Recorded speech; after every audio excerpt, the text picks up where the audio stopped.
Hey guys, welcome to the Massive Iron channel. I'm Steve Shaw. Massive Iron Live. It is Friday, August 6th, 2021. It might be August 7th for those of you in Australia who are and New Zealand and Singapore. But I'm joined today by Fast. Boy, YouTube is lightning fast today. We already got 17 people on. Usually it takes forever to know. Nice. It must be it must be you, Fast.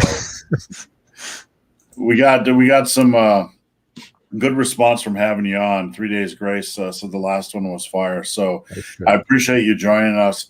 Before we get into everything, guys, just a few logistical things. This is also on Twitch, Ben the Barman. If you're a Twitcher, you can go over there and rewatch the lives. And it is on my personal Facebook, but no one really posts on there anyway, so we're not too worried about that.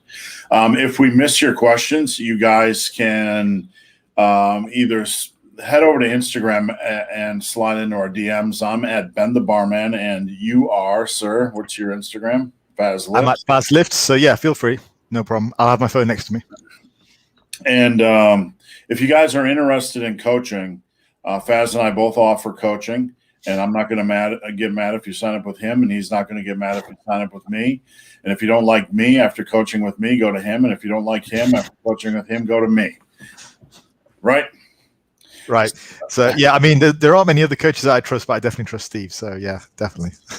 Yeah. So if you guys are interested in coaching, you can message us on Instagram, or my website is superlivingtoday.com, which is right up there. And Faz, what is your website? Yeah, I'm just on FAZLIFTS.com. Go ahead and check out the coaching link there. Check me out on Instagram as well. I always post a lot of client testimonials and like results before and afters. So it's pretty cool.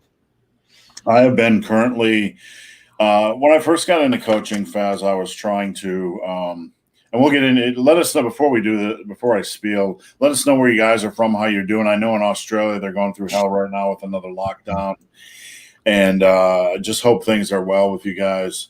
I forgot what I was going to say. When I first got into coaching, I kind of eased into things a little bit. And then right now I'm at the point where I got a system down. I got a really good flow. So I'm trying to take on as many clients as I can while maintaining that flow. So I'm working a lot, that to say the least. So Faz, you had a back workout before we hopped on? I did. I had a really good back workout. So my diet finished about, I think, 8 weeks ago now, and I've been pretty much maintaining body weight roughly about since. And so I've been eating a little bit more, and training's been going a lot better. So I'm about 5 pounds up, which is mostly just, glycogen and food and whatnot. But God damn, I'm so strong in the gym. So it was great. I did weighted chins today, got up to doing them with 20 kilos. Plan is to try and aim to do them with 40 kilos before, I don't know, a few months is up.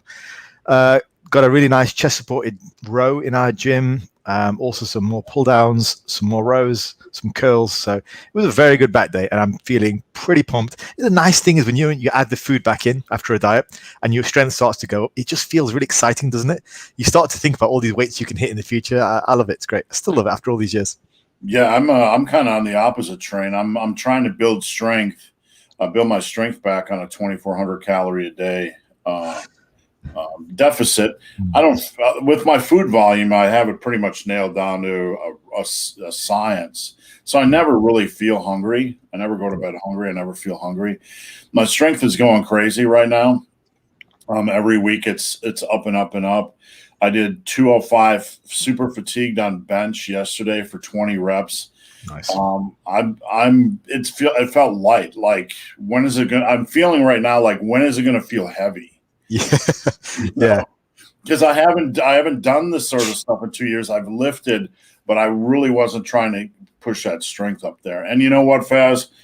I'll be 54 in a couple months, and excuse my language, but I feel like a fucking freak, like running for 2 hours and lifting heavy, and just like, I never in my wildest dreams felt or thought I could get up at age 53 and feel like this. Yeah. It's just unbelievable. That's awesome. All right, enough about us. Talk about you guys. If you guys are new to the channel, please post up a question. Nothing is off topic, off limits, except for steroid and gear talk. But we want to hear what you guys are doing. We want to help you guys, so don't be shy. Post up your questions. 3 days Grace chimed in, said last one was Faz on fire. Stein, you're not first this week. You're letting you're 1 for 3 the last 3 weeks, Stein. So, but in all fairness to Stein, the second I notified people that we were going live, he posted. So it was 3 days Grace who was just in before the buzzer. Wade, how's it going, Wade?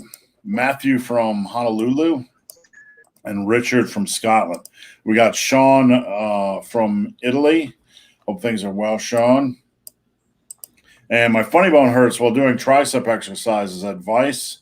I don't know. That's funny bone. That's kind of a new one. I've never had that question before. Is it elbow tendonitis? Is it on the inside of your elbow? That'd be my guess. Baz, you got any thoughts on that? Yeah, it's obviously not a humorous matter, but yeah. So my thought is, it could be. Sometimes when you're doing extensions, depending on what position you're in, the tendon here can slide against the bone in an awkward manner. So, Josh, do you want to just follow that up with what exercise it's on? And maybe I can come up with an alternative in terms of meshing with your elbow position a little bit. Because I have had that very sporadically over the years where you get actual, funny bone. It's the tendon across the funny bone. Well, Faz, that brings me to an interesting point of discussion. When it comes to tricep exercises in the gym, sometimes there's this concept of strict form where your elbows have to be at your side, or when you're doing overhead extensions, your elbows have to be locked in a certain position. And sometimes it's better to let the elbows flow naturally or spread a little bit naturally. Would you agree or disagree? Yeah, totally. I knew exactly where you were going with that, and I completely agree. Like, I don't think you should have your elbows in like this. Just let them flow naturally. And what I would just say to everyone is respond to pain by adjusting your elbow or a knee or whatever position to try and figure out a position where you can't do it with pain, because you're not going to look like everybody else. You're an individual. The triceps are an interesting muscle group to work because there is a wide variety of exercises you can target the triceps with, but a lot of them don't work for many people, like the French press, or when you get too bulky, like a single arm dumbbell extension overhead, stuff like that. The lifts I used to do as a younger man with triceps, I find it really hard to do a lot of them now. But to Faz's point, the beautiful thing about what we're doing is that you don't have to stick with exercises that aggravate you. We can find some replacements. BKS Gaming, what's going on? Excuse me. See, these bags are well earned. I stayed up last night watching Suicide Squad. A little bit too late. All right, Paul Velasquez, Albuquerque, New Mexico. I went to school in Socorro, New Mexico, and I have not been back there since 1988. So hoping to show my wife that area. Faz, you ever been to the Western States? I've not. The last time actually, my geography is not too great, but the last time I was in America, I was in Columbus, Ohio. Is that near there? That's near me. Yeah, it is near you. That was many years ago. And I'd like to go back at some point. I just don't know where. And I also have family in Virginia. So at some point, I'll be going back. Yeah, for sure. I live in the strongest state in the U.S. We have the Arnold Sports Festival. We have West Side. We have Elite FTS. And what's the female that was super strong that's around here? She used to work with me at Tiger Fitness, and I can't even remember her name. Cool. So stupid. So, yeah, we're the strongest state in the U.S.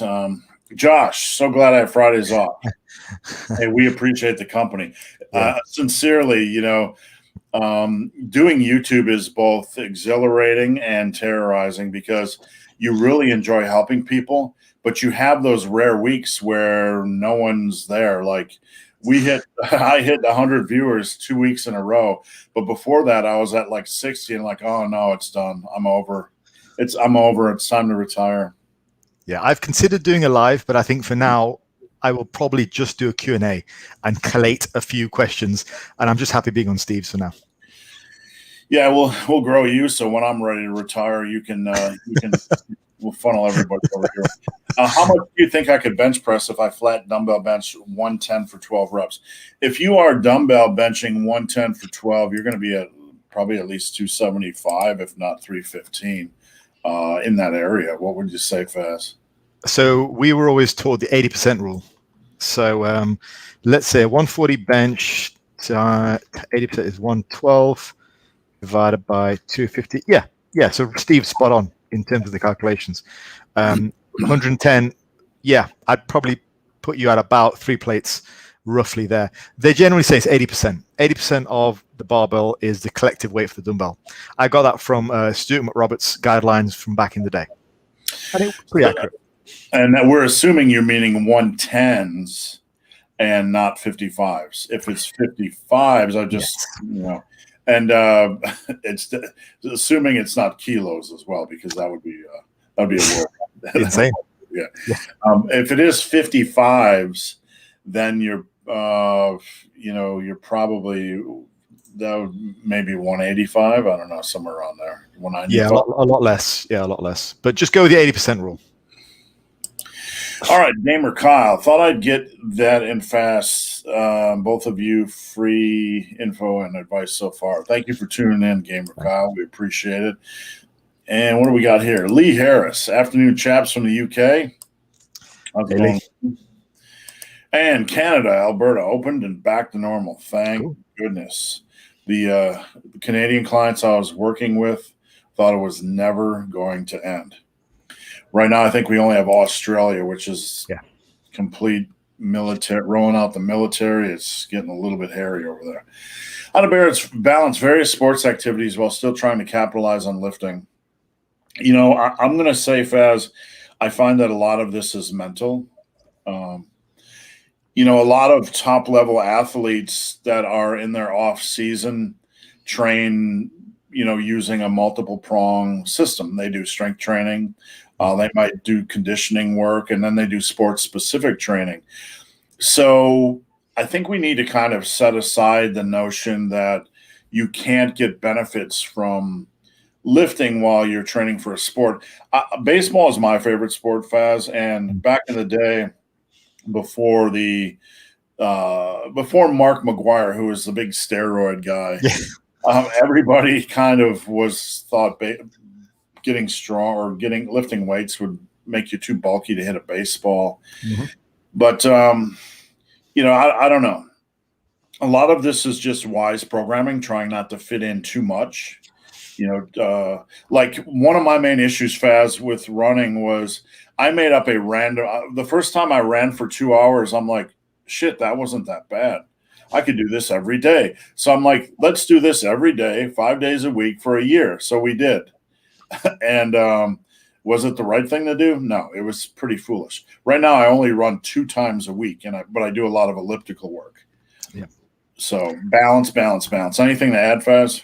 Yeah, so I train quite a lot of athletes, and all I would say to that is, on top of what Steve has said, is try to compartmentalize your training so you're not overlapping lots of features of training. So do your lifting weights, have that, compartmentalize that, but don't try and make your weights into sport-specific stuff. Like when I see boxers punching with dumbbells, it drives me nuts.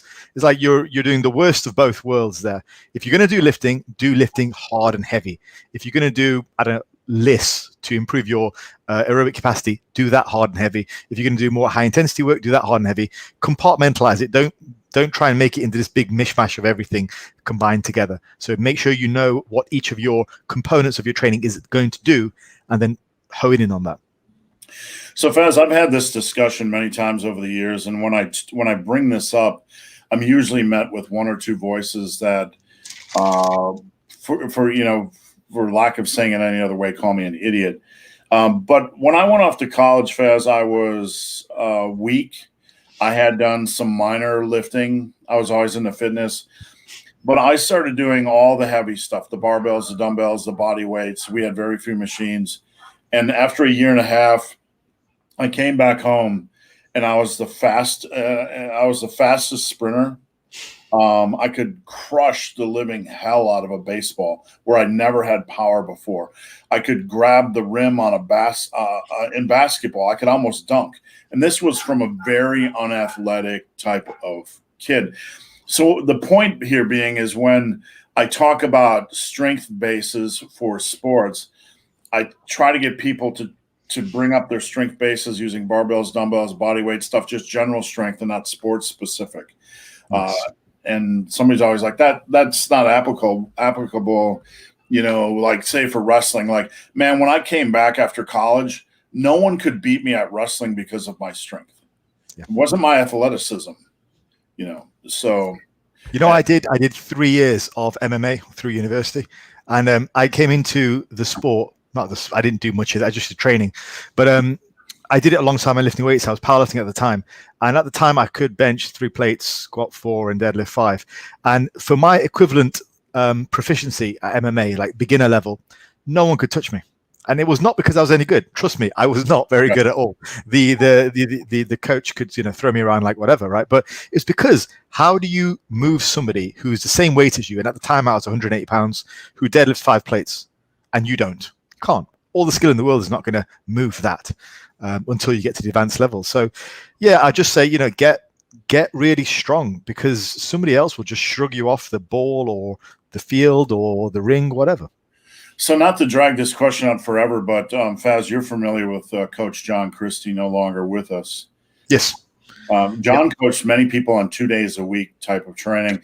His book is impossible to find. I actually have a PDF copy that somebody fastened together. Okay. But you don't need to know his training style. Just know you can get to your training to a point where not necessarily 2 days a week, but maybe every third day, right? And you can still build strength. Yep. So just the point here is don't be afraid to be flexible and think outside of the box when it comes to programming. Yeah. Go to the gym with a lifting mindset. Don't go to the gym with a mindset from your sport. Go in like you're going to crush some PRs and you're going to get stronger. Save the sport mindset for when you do your sport training. So Faz, you probably won't remember this guy, Jordan Martin. He used to be on Muscle and Brawn. But I developed a really good relationship with him. I coached him at his first powerlifting meet, and he ended up getting in strongman. Well, Jordan is 6'6", and he's built for strongman. I mean, he's like, his wrists are the size of my forearms. He's built for it. So this is a true story, and some MMA hardcore guy isn't going to believe it, right? But Jordan decided at 6'6", 360, he was going to try some jiu-jitsu, right? So, there's always that one skinny guy who's like, weight doesn't matter, strength doesn't matter. It does. Jordan gravitated towards that guy in his first class. And that guy was on his back, like, some kind of a wrestling maneuver. Jordan literally stood up with this guy on his back, 150 pounds, took his gi or whatever and just threw him like a pancake. Yeah. And he got kicked out of the class. He literally did. All right. I only have a barbell, plates, a bench, pull-up bar, and a squat rack. Dumbbells next month. Man, that's perfect. If you have dumbbells, a barbell, a bench, a pull-up bar, that's all you need. That's perfect. Anything missing from that squat, Faz? Yeah, I mean, I'll just say to you a bit of a lesson that I learned from the past year and a half. So when we've been locked down, I've got home gym set up with exactly that kind of stuff. Man, I really relearned the value of like heavy work and hard work on a limited amount of exercises on the basic exercises, because you can forget that. So yeah, let's talk about advantages, Michael. The advantage is lack of distractions. Lack of distractions. You've got a fairly small pool of basic exercises to get stronger on. Consider that a blessing. When you don't walk into a commercial gym, the amount of distractions you've got, it's insane, and it throws people off. Think about some of the benefits. You've got some clear focus there. Set yourself goal target for 6 months, and go for it. So, yeah, I think if anything, you can see it as an advantage. Really get back to fall in love with the barbell and fall in love with the heavy exercises, and set yourself some targets. have at it. Yeah, when I'm coaching somebody and they say I only have, when I see they have dumbbells, I get super excited. Because, training at home, for me, that's basically how I train right now. Dumbbells, barbells. I got a pull-up bar right here. I can do dips, push-ups. It's all I really need. The only thing I find is that legs are harder. Yeah. You got to kind of get creative a little bit. I found that too. I tell you what I did do, which was quite nice. There's a couple of variations that I use. So I've got a power rack, and what you can do is if you hunker the barbell just outside the power rack on the pins, okay, it's like safety pins, you can get your dip belt. This is a bit of a weird setup, but if you get your dip belt, you can hook the chain under one end of the barbell, walk out one step to the right, and you can do belt squats. So that's one variation you can have for your legs. The other thing you can do is if you have one of those landmine setups, you can put that up and lift it onto one shoulder and do like hack squats almost. That's another variation. If you have that landmine setup, which are quite cheap to get, they're about 20 quid over here, you can do one-arm lunges with that, which are more comfortable than doing them with a dumbbell. So there are a few options for leg training, but you've got to get creative. But like Steve said, it's probably the hardest one. There's some options that I've tried that I regret, like weighted step ups. It's not the stepping up that's the issue; it's the stepping down. But I've the biggest issue I found with home gyms is like when I buy leg extension machines, they're always crap, always crap. Yeah. So just be careful about adding that sort of equipment at home. I did add a sissy squat machine for $150. And it's absolutely the most brilliant addition to my gym. Just very great. Just quads, nails the quads, etc. Alexandre, would like to hear your opinion on the best training strategy during a 700-calorie cut for maintenance. The first thing I'm going to point out, and I'll let Faz take it from here, is that's a pretty sharp cut right out of the gate. If I were coaching you, if your true maintenance was 2450, because that's not a lot to begin with, I would probably start you around 2100 because you want to kind of ease down and see what happens. Why so aggressive? I'm going to ask you that. Faz, I'm going to let you take it from there. Okay, so I do utilize aggressive cuts with clients. I have done in the past, and I still do, depending on circumstances. Now, all I would say is I don't particularly like to drop volume massively unless it's needed. I did a video about this. It's one of the things that's very popular here in the UK is very low calorie diets seem to be popular in the UK amongst UK bodybuilding coaches. And then on top of that, what they do is they reduce volume straight away. Personally, I feel that's a recipe for muscle loss. The idea is you drop your calories, ergo you got less energy, so you pour that energy into a small pool of volume. That's the idea. I find that it provides less stimulus and you're more likely to lose muscle. What I would do is, if you are going to drop them by 700, fine. Keep protein high, obviously. Keep volume where it is and just see how you cope with it. If you're still able to at least maintain strength, you're good to go. If you need to cut back on volume, then do that reactively rather than proactively. I think you can get away with a lot more than you might realize. That I differ with Steve on that, but then there you go. Sometimes we differ. Well, it all depends on what type of people we're coaching as well. But to Faz's point, people handle cuts differently. Me, I can train normally. I do, I don't feel any different when I'm training. Like even yesterday, I had a very busy day and I only had like 700 calories. But when I lift, I feel normal. But not everybody is like that. Some people really feel the impact of glycogen deprivation temporarily, or they just feel super, super flat. So, I would. Sorry, Steve.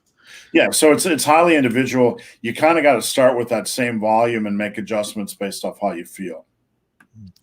Yeah, I was going to say, I went through a long period of time in my coaching where I didn't talk about very low calorie diets. I didn't talk about fasting. I didn't talk about a lot of dieting strategies which were on the periphery and which I used myself to great deal of success to actually make my diets easier. I didn't talk about them because I didn't think they were particularly PC, I guess, is the right way to put it, in the evidence-based sphere. You know what I mean, Steve? There's a lot of ideas which are on the periphery, and it's sort of like it's seen as a little bit uncouth to talk about them. But the more that I've coached people, the more that I realize some of these strategies for the right people are not only appropriate, but they're actually beneficial. So I did a video recently on fasting and how you can use it as a strategy, not just to cut calories, but as a strategy to reduce appetite, because it seems to have longer fasts seem to have an appetite reduction effect on some people. So I guess I don't care about fitting in a mold anymore. So I will put options like very low calorie diets on the table because they are scientifically supported.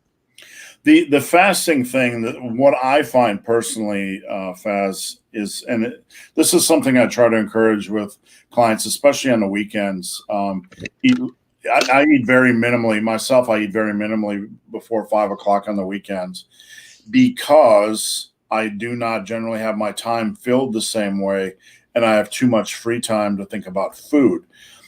So I ran fasting for 4 to 5 years straight. And then I slowly started to introduce 2 to 3 protein shakes in the underfeeding window. And it's no longer fasting, by, proper definitions, but still, when you're only having 300 calories for 18 hours. But the point here is that it definitely reduces your appetite. It kind of balances or focuses the hormonal system. It re-centralizes, it tightens your shot group. I'm not sure what I'm trying to say here, but like you get to a point where you don't feel like food, hunger, food. Yes. You know what I'm saying? Yes, 100%. And you know what? I'm going to go off on a bit of a rant here for a second. I know we don't want to take too long, but this is one thing that's been annoying me recently, right? So in the evidence-based community really pounds on their favorite things that they like to talk about, like high protein. A lot of evidence-based individuals tend to be quite high protein. And there are other sort of like little, and also the whole escalating volume thing, the high volumes. And the high volumes, high protein, a lot of evidence-based coaches are really into things which aren't necessarily scientifically supported, but which are just kind of you give it a pass. Like, yeah, protein, we know it's 0.8 grams per pound, but we still do 1.5 grams per pound because, we kind of think it's right. But then when it comes to talking about things like very low calorie diets, or even ketogenic diets or fasting, which are heavily scientifically supported, they're like, oh, no, can't do that. And the contradiction kind of annoys me because I'm a very logical sort of mind with that. And I'm like, why do we let our bias affect us in one way, but then in another way we go, yeah, we can't, God forbid we do fasting and keto. Like, that's what drives me nuts. Yeah, sorry, I was distracted for a moment. We were talking earlier this week about, and we had never talked about this before. It's just something I brought up, like lean meat, fruits and vegetables. That's basically when I got the 346 and was very sick. That's basically what I ate. I never counted calories, never, and I lost 100 pounds. And I don't know why that crossed my mind, but it's like, I don't think there's any evidence that is, research that is scientifically superior, but I believe it's scientific. I believe it's superior, so. Yeah, like I think it doesn't fit the mold of the macros and calories that, you think is just standard if you're an evidence-based coach. You're thinking outside the box, but it still works. But yeah, it's another one of those approaches which is sort of shunned for no reason. There you go. So just one final point, Faz. When I have somebody, and you can feel free to poke holes in this, when I have somebody that is going on a cut, I will tell them, let's take a desensitization period. We're not going to do any supersets, rest pause sets, super intense stuff. We're not going to push for PRs. We're going to hold our volume steady, kind of allow our body to reset for a month in this cut, and then we'll just kind of see how things are going.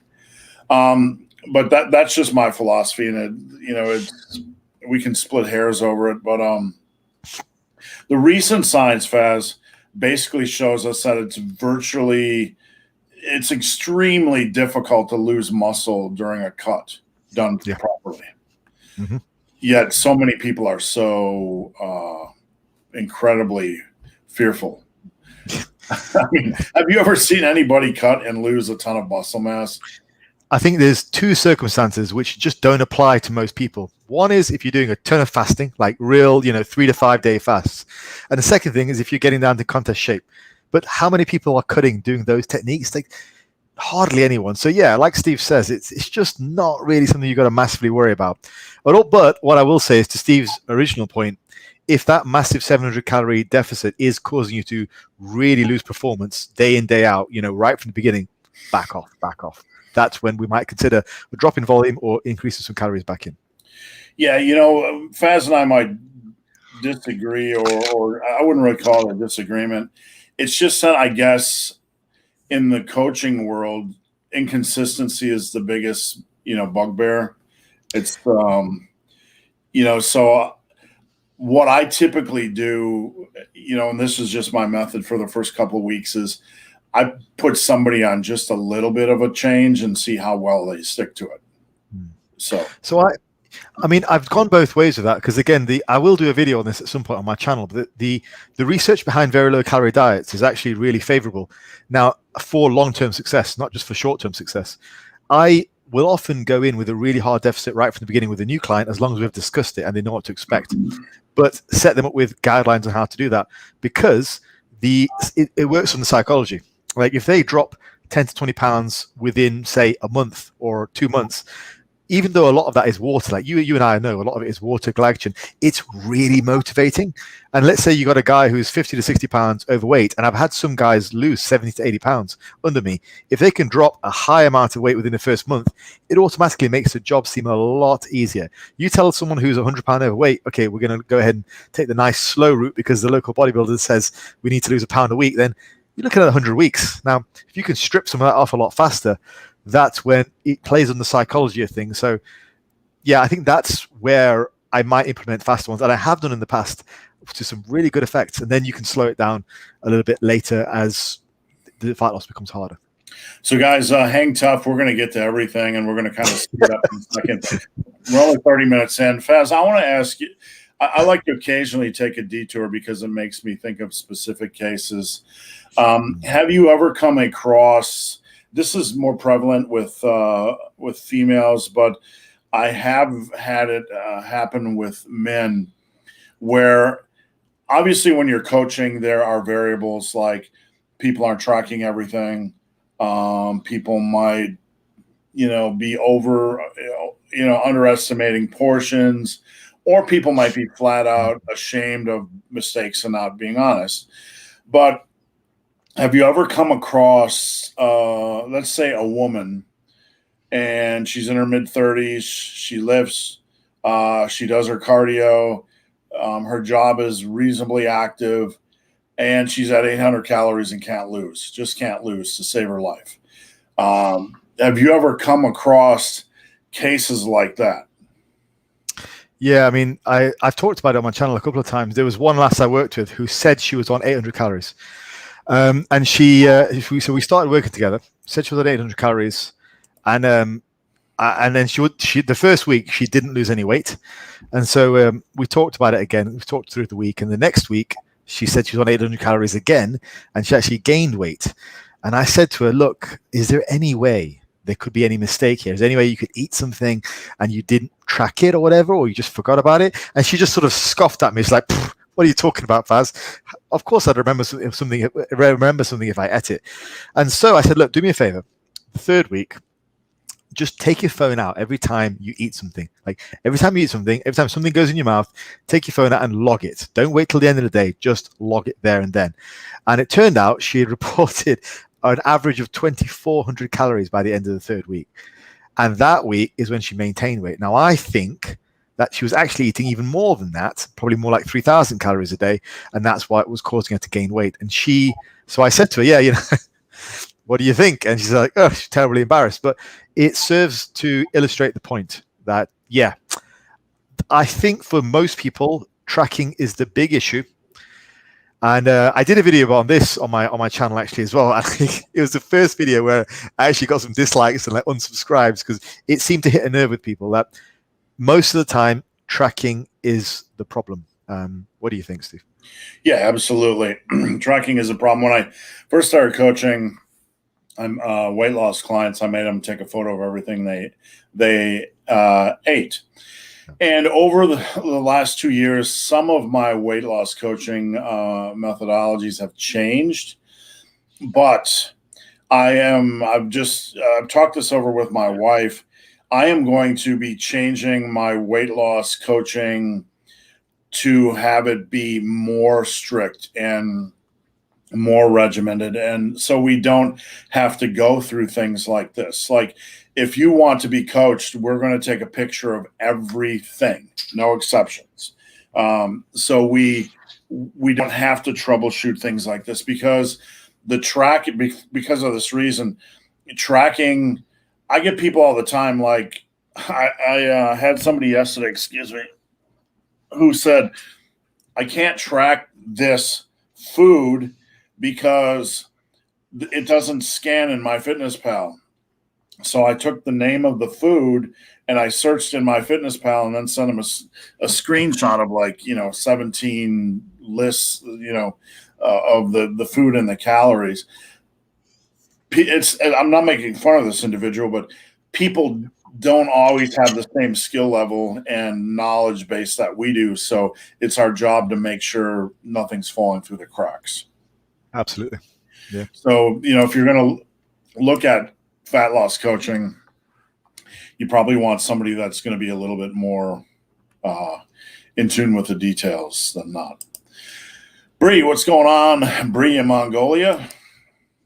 And Alexander, I have some muscle, but a nice belly as well. Lots of beer. Should people in this context force progressive overload despite lower energy?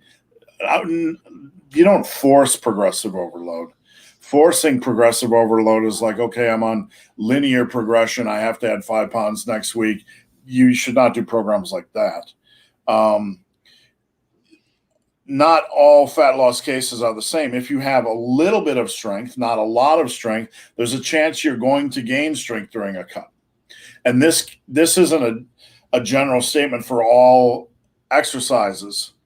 You might be strong at your squats and you might lose weight on your squats while you're cutting, while you might be weak at bench, and you might gain weight on bench while you're cutting. So don't force.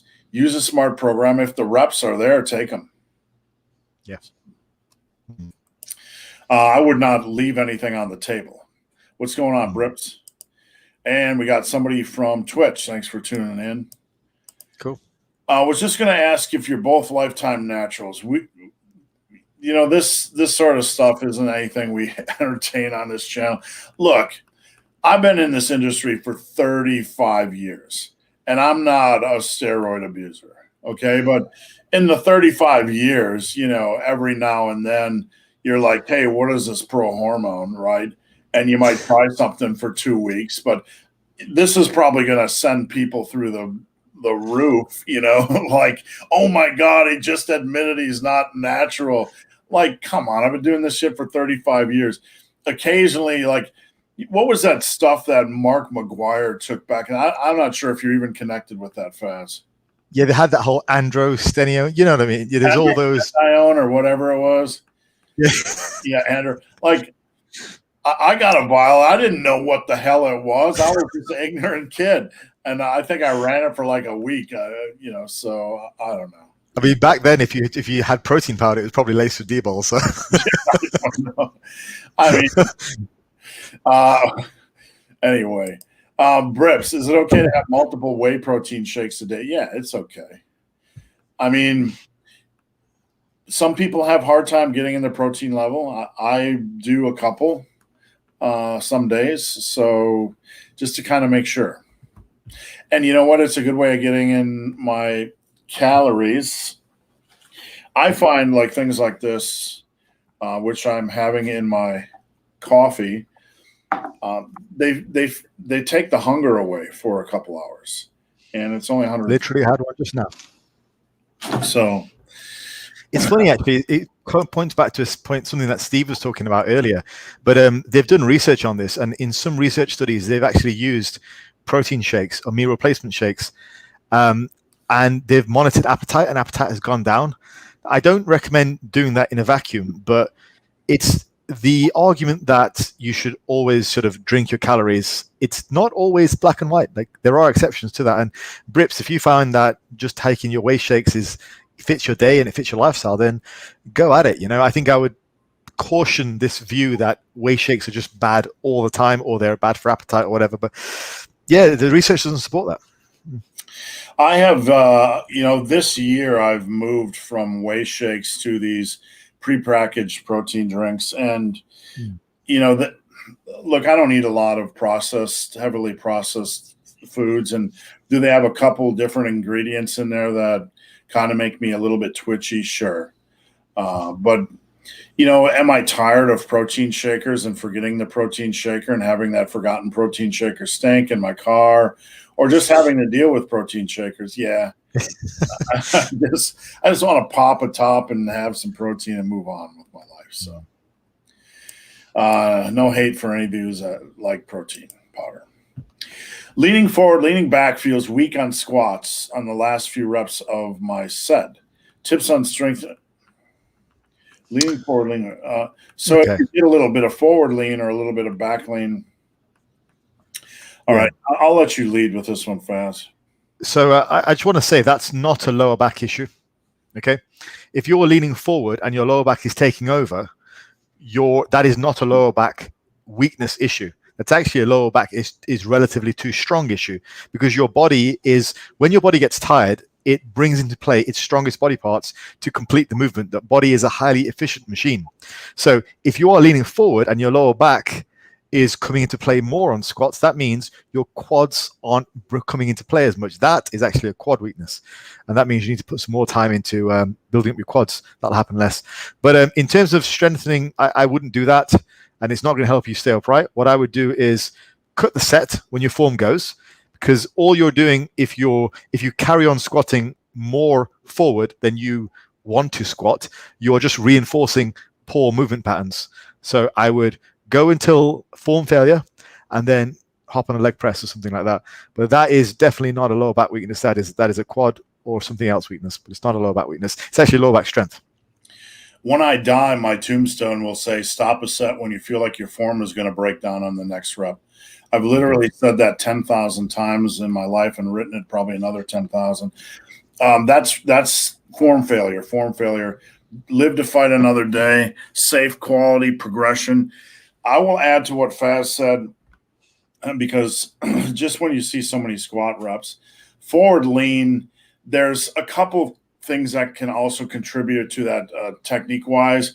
Number one, feeling like you have to do a low bar, head down, certain type of squat. I see majority of squats that come to me, the stance is too wide. They're not necessarily built for low bar, and their head is down, and they're putting themselves in a position where they're doing the full lawn chair squat, which can or can't be good depending on, can or can't be good depending on the individual. And also probably the biggest issue is the knees not out far enough. I mean, every single day on every single squat, as the wise philosopher Jim Wendler once said, show me your dick, or whatever. So open your taint, right? Yeah, that's yeah. But what is it, Faz, with the squat and the natural hesitation not to let the knees open? Yeah, you've got to drop down in the hole. So to do that, you've got to move your knees out the way to allow you to come down. And it doesn't matter how loud some fat guy on the internet with a machete screams at you. That doesn't mean it's make it true. Yeah, right. Josh, all tricep exercises hurt funny bone right now. If that's the case, you need to probably take at least a week off, just off anything that involves the triceps. Maybe deload your overhead benching, and come back with a super light and build up into it. Maybe even low bar squats. If you low bar squat, takes a week off that as well, because that could be quite bad on the elbows too. But you got to rest, dude. Yep, and if you have super narrow grip on squats, you might want to widen that as well. Yeah, there's so much hesitation, and it's never talked about, Faz. Like, everyone feels like they have to squat with their hands right next to their shoulders, and it's not the case. All righty. William Baker, the bowling champion of Massive Iron. Sorry, William. That's the first time we've had a bowling avatar, so I couldn't resist. When, if at all, is there a role for attempting 1 rep max? No. I'm not a fan. Bench is more forgiving, and Faz, you chime in. Like I could 1 rep max on bench and be okay. But the rest, there's just like, I don't want to say, William, never do it, never do it, never do it. But number one, there's way too much of it. There's really no benefit. I mean, you can look at if your squat's 250 by 7, you can punch that into a 1 rep max calculator and you can figure out where you're at. If you do it, do a peak, right? Do it properly. Like I have clients that will just like, I busted out a 1 rep max. I'm like, oh my God, at least let me give you a 4-week peak. It's not going to be the peak. Everything's an off season or a peak season these days, Faz. So what are your thoughts on this, Faz? Yeah, very similar to that. I mean, if you're asking us as coaches who are primarily interested in performance. If you're doing it for fun, sure, go for it. But then, you don't need that. Meet though. Yeah, do it a powerlifting meet. Go the whole 9 yards, have some fun, like do it real. But if you're doing it for fun, you don't need us to say, you can do it or not. So if you're asking us as performance coaches, whether it's beneficial to your actual program. I don't believe it is. From a hypertrophy point of view, definitely not. From a strength point of view, probably even not. Now, one of the wisest things that my old powerlifting coach told me was you don't need to take the 1 rep max to know you could have hit it. So if I say I squat 220, okay, and I know that I could have hit 225 kilos on that day, then I don't need to hit 225 on the day for me to know. And I've had many of these conversations when I used to train with him. So this is like 10 years ago now. And I said to him, look, coach, I hit 5 plates aside today. And he says, okay, how much do you think you could have hit? I said, I probably could have hit 225. He's like, okay. So you don't need to hit it to know you could hit it. So yeah, I don't think you need to go for that 1 rep max or even anything close to it. I think you just need to get strong in, all rep ranges, 5 to 15. Yeah. So, in many ways, Faz, I'm like the movie, what is it, El Camino with what's his name? Clint Eastwood sitting on the porch, the old guy with the gun, like, get off my lawn, you little shit. Yeah. Right. So I can come off like that when it comes to these types of things. But my main issue is they're generally not thought out. It's like run and gun. The warm-up set protocol usually isn't wise or not well thought out. Allow a coach to help you so you can get to the proper 1 rep max protocol. I can even help with bar speed, like how was bar speed on that lift? Okay, then you should probably try this for your next attempt.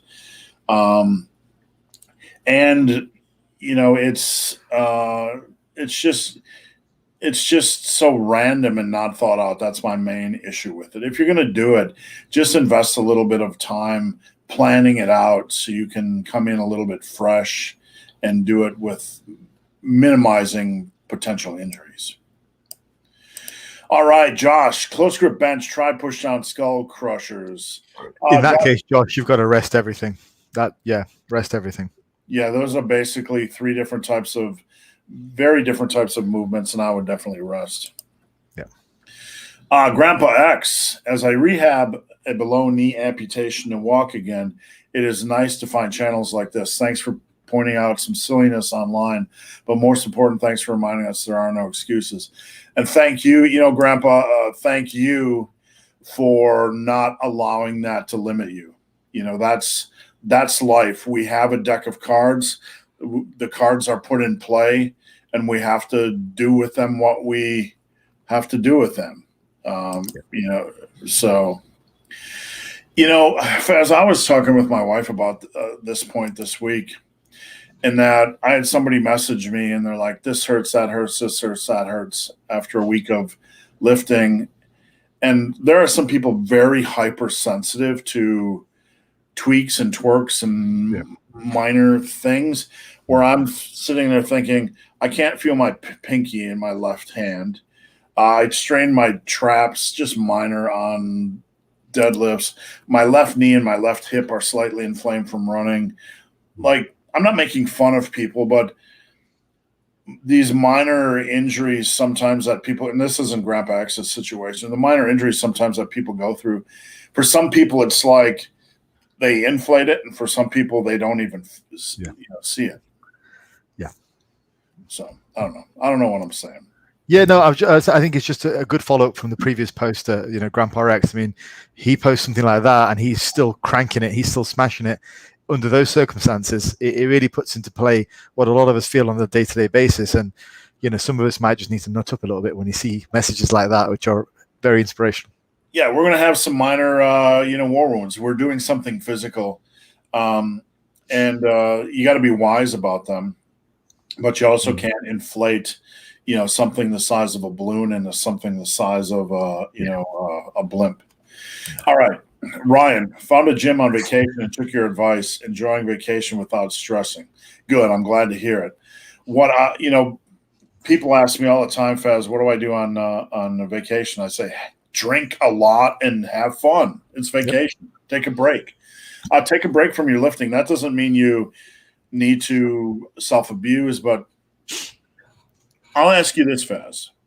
When you are away from your normal gym and you find a different gym or a hotel gym, I just play around. I just do something fun. How about you? Yeah, for sure. I mean, usually when I'm going on holiday, I'm probably going to be walking around a lot, exploring, getting into whatever, right? So I generally don't gym that much. Like if there's a gym in a hotel, yeah, sure, I'll do a bit, but I'm not going to crank on the headphones and do my heavy sets to failure, and then start the Slayer cranking on the radio. Like I'm just going to go in and have some fun and take a mental break. You're on holiday. That's the whole purpose. And same with food. I'm just going to try some.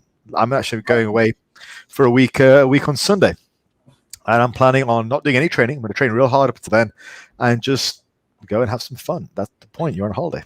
Yeah, you're not going to lose muscle. When I was in Scotland for 2 weeks, we found one brilliant gym in the middle of nowhere. And the fun in that was just being able to talk to the owner. It's a gym in the middle of, like, how you doing? It's great to connect with other lifters. Yeah. But one workout in 2 weeks, and in the meantime, I tried all the food and I drank all the beer. Yeah. So, all right, Archie. I'm not talking about your programs, but why in some programs I have, for example, week 1 Monday, first bench, week 2 Monday, first incline bench. Can I touch on this one first, Faz? I find number one, exercise variety can help with hypertrophy. Having a little bit more exercise variety rather than a little bit less. So doing maybe 3 or 4 exercises for quads rather than one. When I am doing programs like this, generally I might lead with bench one day, and if it's a press type of focused program like upper lower military press the next day. So there's a little bit of balance so that it's not just one muscle group that always takes priority. But in this case, you're doing bench and then you're doing incline bench. That's what I did for a very, very long time. I would lead with bench, and then the next week I'd lead with incline bench. It's good mentally because you're not doing the same program week in and week out. And it's also, there's some indications it's good from hypertrophy muscle building standpoint, getting in a little bit of exercise variety. So thoughts, Faz? Yeah, I mean, this harks back to some of the old school programs like DC training, dog crap, having rotations. It's not a terrible idea. I mean, if it's done in a structured way, in which the idea is to come back to the bench press and improve that over time, it can reduce wear and tear. Like, for example, muscles recover very quickly. Like, they might even recover within 24 hours. But what really takes the recovery time is your ligaments, your joints, all that kind of stuff. That takes a lot longer to recover. You can work the same muscle multiple times per week, but can your ligaments or whatnot keep up with it?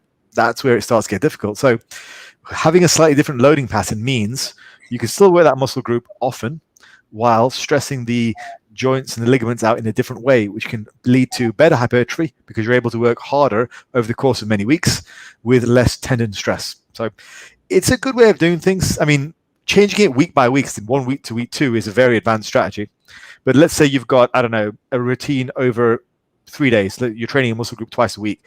Having 2 or 3 rotations is valuable. It's quite a wise idea. I was going to say something, but I forgot what I was going to say. Maybe it'll come back to me. Are you answering questions from the chat? Yes.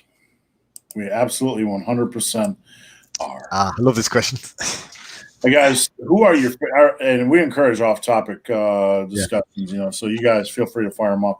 What are your favorite Mr. Olympia champs, and who, in your opinion, is an uncrowned? I'll let you go first, Faz. Steve, I want to ask you, actually, your best bodybuilding look of all time. So I'm saying not best bodybuilder, but best bodybuilder and best year. Like, who would you go for? I'm going to throw some names at you, right? Like Ronnie Coleman, 99, I think it was. Jay Cutler, 2009. Phil Heath, 2012. Arnie, 74, 5. Frank Zane. So not only best bodybuilder, but actually best year as well. What do you think? Yeah, I don't mind.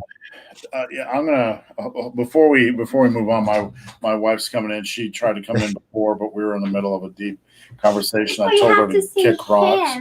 Yeah. So hey, Bubba. You have to see Bubba. Yeah. Because hello. See, you have to see him. Mr. Sausage, Mr. Commando. Where is he? We get a new one at the end of the month. So I have a second one. So she likes Suicide Squad, right? Yes. Is it good? Sylvester Stallone was actually in it playing the voice of the shark. I thought he was going to be a general or something like that, and he was the shark who went, hand. Yeah, the weasel was hilarious. Just watch it for the weasel. Yes, the weasel always. Yeah. That's just started out, I think. All right, so Faz, I'm going to add, this is my overall favorite picture of all time, and I'm going to share it right now. Okay. That would be my overall favorite. Like, if I could wake up one day and walk around planet Earth just for 24 hours, it would be in this picture. So, if I look back, I appreciate Steve Reeves' physique. I always like Mark Peter a little bit better from the 50s. The 70s, Arnold never really had – there were some really good moments for Arnold, but overall not the best balanced and best look. And Robbie Robertson, I don't want to Google that. There's some really – Robbie had some really strong years, but I don't know. That would be that picture from Mike takes it from me. Platts, I don't think Platts ever deserved a win. His upper body was never generally balanced with his lower body and blah blah blah. But Platts was my favorite because Platts did something different. Yeah, he showed us if you're insanely focused on a muscle group, what can you do? Platts opened doors for me, and it has nothing to do with leg training. It was just this guy was ridiculously obsessed, and he blew everybody away, And it wasn't the drug protocol, right? Probably a lot of genetics, so I don't know. Yeah. Who are we missing out? Who are we missing, Faz? I'm looking at more modern ones. Well, relatively more modern. So I've got, and I'll tell you which is my personal all-time favorite at the end. But I've got Jay Cutler 2009, the comeback. One, because he just, do you remember the quad stomp? Right. That look. For me, that was insane. He was 252 pounds, something like that. Absolutely shredded out of his skin, and just so confident. He looked insane. For me, that was a tremendous look. And also, he did something which no one's ever done. He came back from a loss and he won the Olympiad, reclaimed it, which was just phenomenal. That for me, he's just one of the best of all time. Then I'm looking at Ronnie Coleman 98, which was he was still tight at that point. He was big, but he was just so freaking ripped. And with that size, it just looked tremendous. Ronnie kind of lost some of his conditioning. He played the size game for many years after that, and into the early 2000s, it was very much a size game. But Coleman in like 98 was phenomenal. And lastly, I've got to say this guy, because basically grew up idolizing him, was Yates, 94. I think Yates in 94 was just insane. Just granite. And if you put him next to your Flex and your Chris Cormier's and everyone else, he just made them look like children. So I see a comment in the comments like no Flex Wheeler, but just because Dorian was so dominant, and I think he absolutely bossed Flex Wheeler in one-on-one comparisons. So I think Flex is amazing, but yeah, Dorian made him look like a child. Yeah, there's for me, bodybuilding is more. While I covered the sport for the sites I worked for, it was more for me the people that kindled my passion for it, like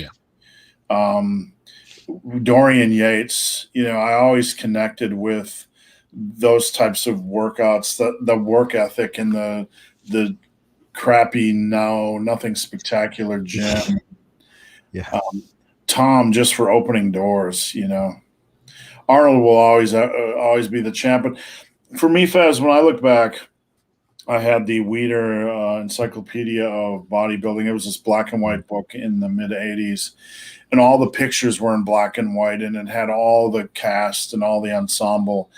And for me, that was really the book that was like, I just fell into this thing. This was my world. And it wasn't so much one lifter as it was just the whole culture, All right. Hansel, do you think inverted rows can serve as a substitute? I don't like, Hansel, I'm going to be honest with you. I don't like substitution questions unless there's a medical reason or an injury. Usually the answer is it's not either or, usually both. For me, it's always both. Inverted rows, I really like Faz because I can really get a good drive and I can really feel my back engage. But does that necessarily mean that it's the best back builder? No. So I combine that with other bricks. And I love the pendley row and I love the dumbbell row. And I love the seated cable row and I love a really good controlled lat pull down. So your thoughts, Faz?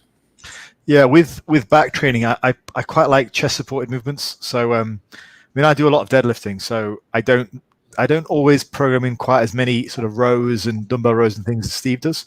But I do like, when I do them, I like chest supported movements. So chest supported machines, some like seal rows for free weights are pretty good. But I am a big fan of inverted rows because they allow you to.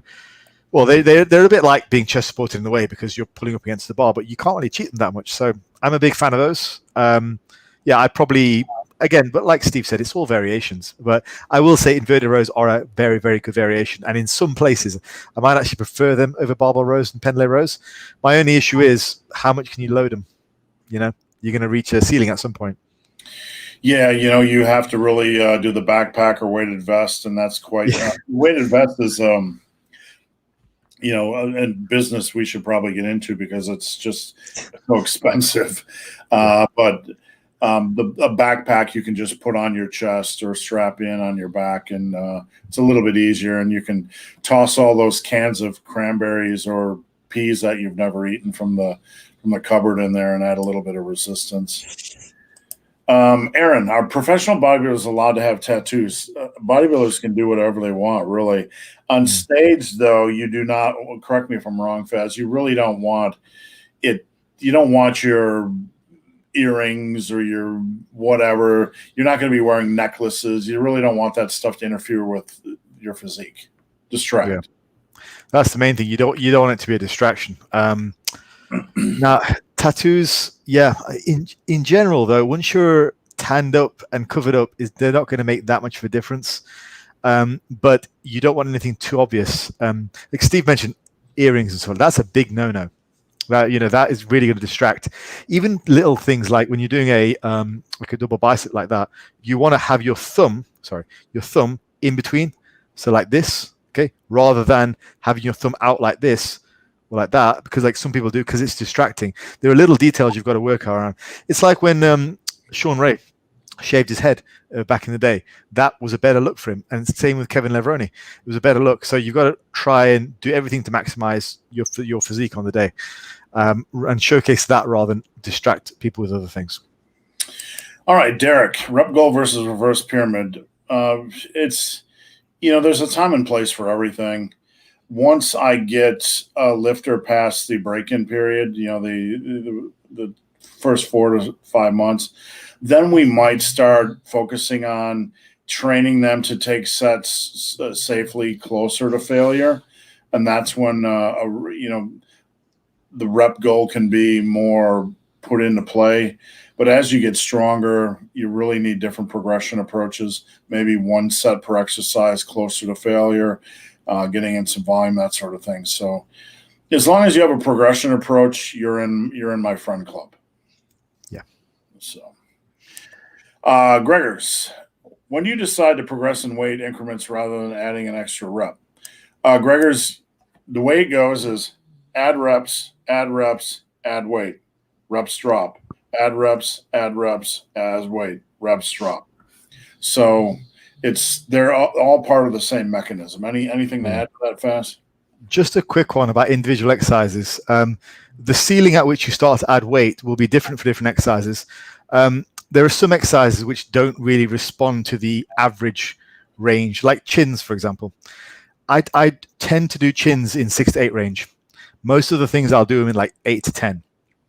And some exercises like tricep pushdowns, I'm much better in the 15 to 20 or even higher range. So this upper limit ceiling is going to be more on feel. Some exercises just feel better with higher or lower rep ranges. So if you've got an exercise like chins, for example, with me, if I push them to 12s, I'm just never going to move away from body weight. I'll just be doing set after set body weight. But if I go down to say 6s, I can gain strength much better than that. I don't know why that is, but it's just an observation. Each exercise is individual. Just find your ceiling. Don't try and write a perfect program with everything between 8 to 12 and 6 to 8 and 12 to 15, Right. This is a point I made this week in a video, is that it's why I hate arbitrary rep ranges applied to every exercise. Because when I see a coach putting the same rep range for every exercise, all I do is see a lazy coach or an ignorant coach. Every exercise is different. Even when it comes to, can we train this exercise to failure? Every exercise, some you can without issues and some you can't. And you don't simply, coach isn't going to simply put every exercise the same rep range. And it can vary with individuals. Like some of my trainees, I have 6 rep sets on overhead, some 8, some 10. It really depends on like what they like and how they're progressing.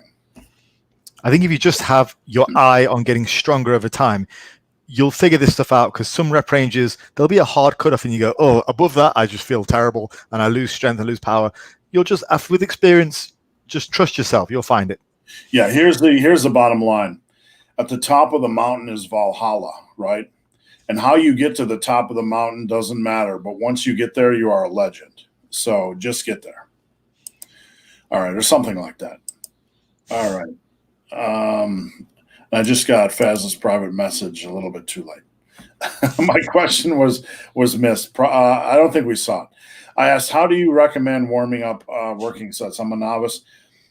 I have many warm-up set videos on this channel, and they're probably going to do it better than I can do it in a minute. What I generally do, and this is just a starting point, bar by 10, bar by 10. And then 30, 40, 50, 60, 40, 50, 60, 70, decreasing reps. So this is a general starting point. When you get stronger, it gets more difficult, obviously. But 135 by 8, then jump up 10% by 6, jump up 10% by 4, jump up 10% by 2, or it could be 7, 5, 3, 1, whatever. You want to kind of decrease the reps, or you're increasing the weight so you're not going into your sets fatigued, and but you're waking up your central nervous system. Faz, what's your general template? Be very similar to that. The only thing I would add to what Steve said is don't be afraid to go right up close to your working set for like a single or a double.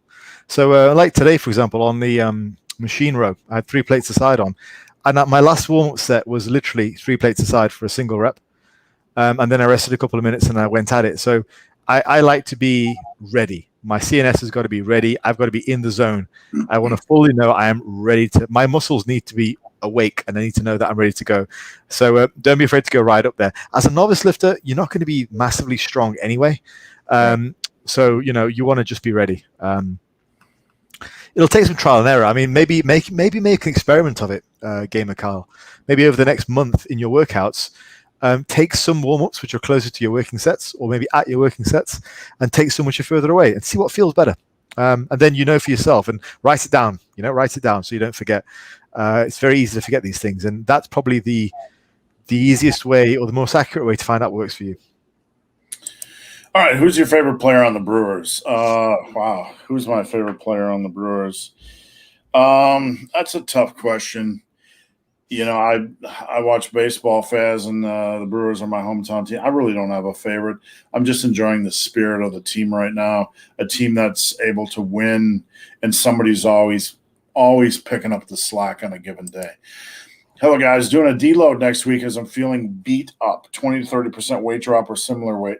What I generally recommend if you're going to do a deload is drop the weight and drop a set. So I don't generally do less reps. I just drop a weight and drop a set.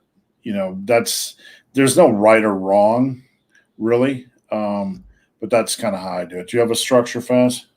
Yeah, Bill's a regular, so good to see you, Bill. I recognize your name all the time now. So yeah, I think it depends on whether you're doing a high volume or a high intensity kind of approach. Depends where you're at during the course of the actual block. So let's say you're doing more of a low volume type of thing, where you might be doing, 10 sets or less per body part per week. Odds are a lot of those sets are probably going to be pretty high intensity, pretty high up there. For that, I would definitely drop some weight off the bar. Now, if you're going the other direction and you're going more high volume, which you're probably not doing if you're following me as Steve, then it might be worthwhile just dropping some of that volume. Remember, the end goal, Bill, is you've got to be on the other end of the deload, fully rested and ready to go again. So yeah, 20-30% is pretty good. But you may also want to drop some sets, depending on how much you're doing. The goal is to be nice and rested. So if somebody is, I generally say anywhere between, about 20 to 30% off, or even more. I say about 20 to 60% off the bar weight from where you are loading, and then perhaps I do the same number of sets if it's a low volume approach. If it's a higher volume approach, I get them to reduce the sets down to say 1 or 2 sets. But the goal is you've got to be fully rested. Yeah, it'd be easier if I could give you a more accurate answer if I knew what your program was, because I think it's based on your loading the program, based on your block rather. So deload's got to be based on, we got to know what you're deloading from, basically. Yeah. And sometimes, just as an end cap, you don't even need to take a deload or just arbitrarily take a full week off. Sometimes you just need to take 2 or 3 days away from the gym completely and rest and eat, and then get back in your program rhythm. So just consider that, Bill. When I feel beat up, I just take an extra day off. Rarely ever do I need to take a week away from the gym.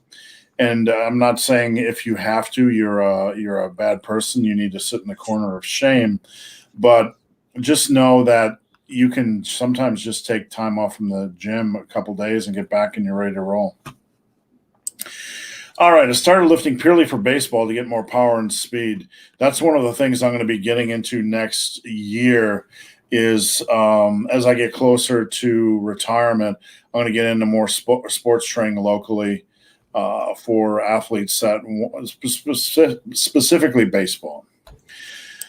When would you switch to a mesocycle where you ramp up intensity over a month, trying to push for adding another rep or adding weight for each set? That's what I do year round. That's not a mesocycle. Having a progression approach is the meat and potatoes of your training. So am I missing anything here, Faz? Matthew, maybe just clarify the question. I'm not quite sure what you're asking here. We're always trying to add reps or add weight for each set. How does that differ from the meso where you ramp up intensity? Were you referring back to the peaking, like we were talking about testing your 1 rep max? Was that maybe what you're referring to? If you could just clarify that, Matthew, I'm not quite sure what you're asking. Yeah, I'm not sure. And this sounds like I feel like we're missing something here on that one. Yeah. After how many years of consistent and proper training would one reach their maximum genetic potential?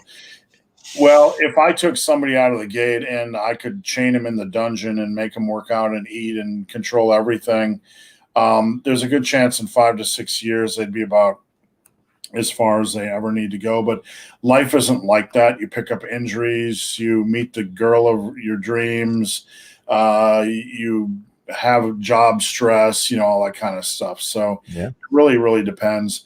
For me, I was 90% of the way there after 3 years. But I mean, it wasn't until like 11 years in where my strength was just insane. Right. So what are your thoughts on that, Faz? Actually, really similar, which is weird, but really similar. I reached probably peak strength. No, I reached about 3 plate, 4 plate, 5 plate about 4 years in. I reached my peak strength, which was a lot more, about 10 years in. So about 2010, 11, I think it was. That was when I was at absolute peak strength for powerlifting.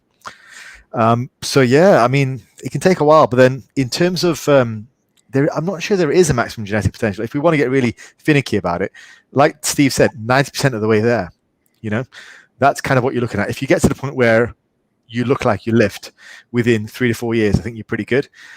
Maximum potential, I'm not sure there ever is. I think what happens is people either get too injured or too old to make progress. That's pretty much it. And that doesn't happen for a long, long time if you're very sensible. So I don't think there is a ceiling.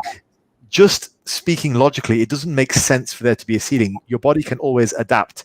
It's just that after a while, when you're getting sort of on, the stress that it causes your body to actually lift the weight in the intensity you need to progress, you're able to cope with that stress less and less. So you just reach a crossroads where the training you do is so stressful, you can't recover from it, so you can't get stronger.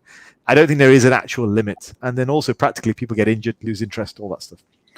The deeper in you go, the longer it takes to get the, like if this was a video game, lifting is very much like a video game where you get in 10 minutes in, you level up. Boom. Wow, that was fun. I leveled up in 10 minutes.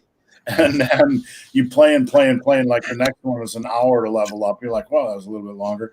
And then you're like 6 months into playing the game and it takes you 6 months to level up. The deeper in you get, the longer it takes to make the next step. Some people come to me with a 350-pound bench, Faz, and they're like, how long do you think it's going to take me to get to 400? I'm like, scenario A, you never get there. Well, I'm close. Yeah, well, I was close too. I only benched 392.5 in competition. Or it takes you 5 to 10 years. 5 to 10 years, man. I mean, yeah, you might have injuries, setbacks. It's hard at that stage. Injuries, just minor strains and pains and setbacks are just part of the game. You can't play that game and have it go completely smoothly unless you're the top freak of all freaks, right? And I'll just say one more thing. I mean, this is why Steve and I always preach consistency and the basics, because the only thing that's going to derail you from your eventual final form is if you're dicking around changing your sets and reps and your routine every week. Like that's why we warn against it, because we are a little bit older now. Like, you've only got a limited amount of time. For you young guys, get your gains while you can, because it gets harder. Yeah, dig in, get it over with, stop dicking around. I mean, the dicking around is killing everything. I have an entire gym. Can I build strength and size? I think that was a reference to the home gym question. Oh, the barbell question. When do supplements become necessary? Necessary, never. We got to focus on necessary.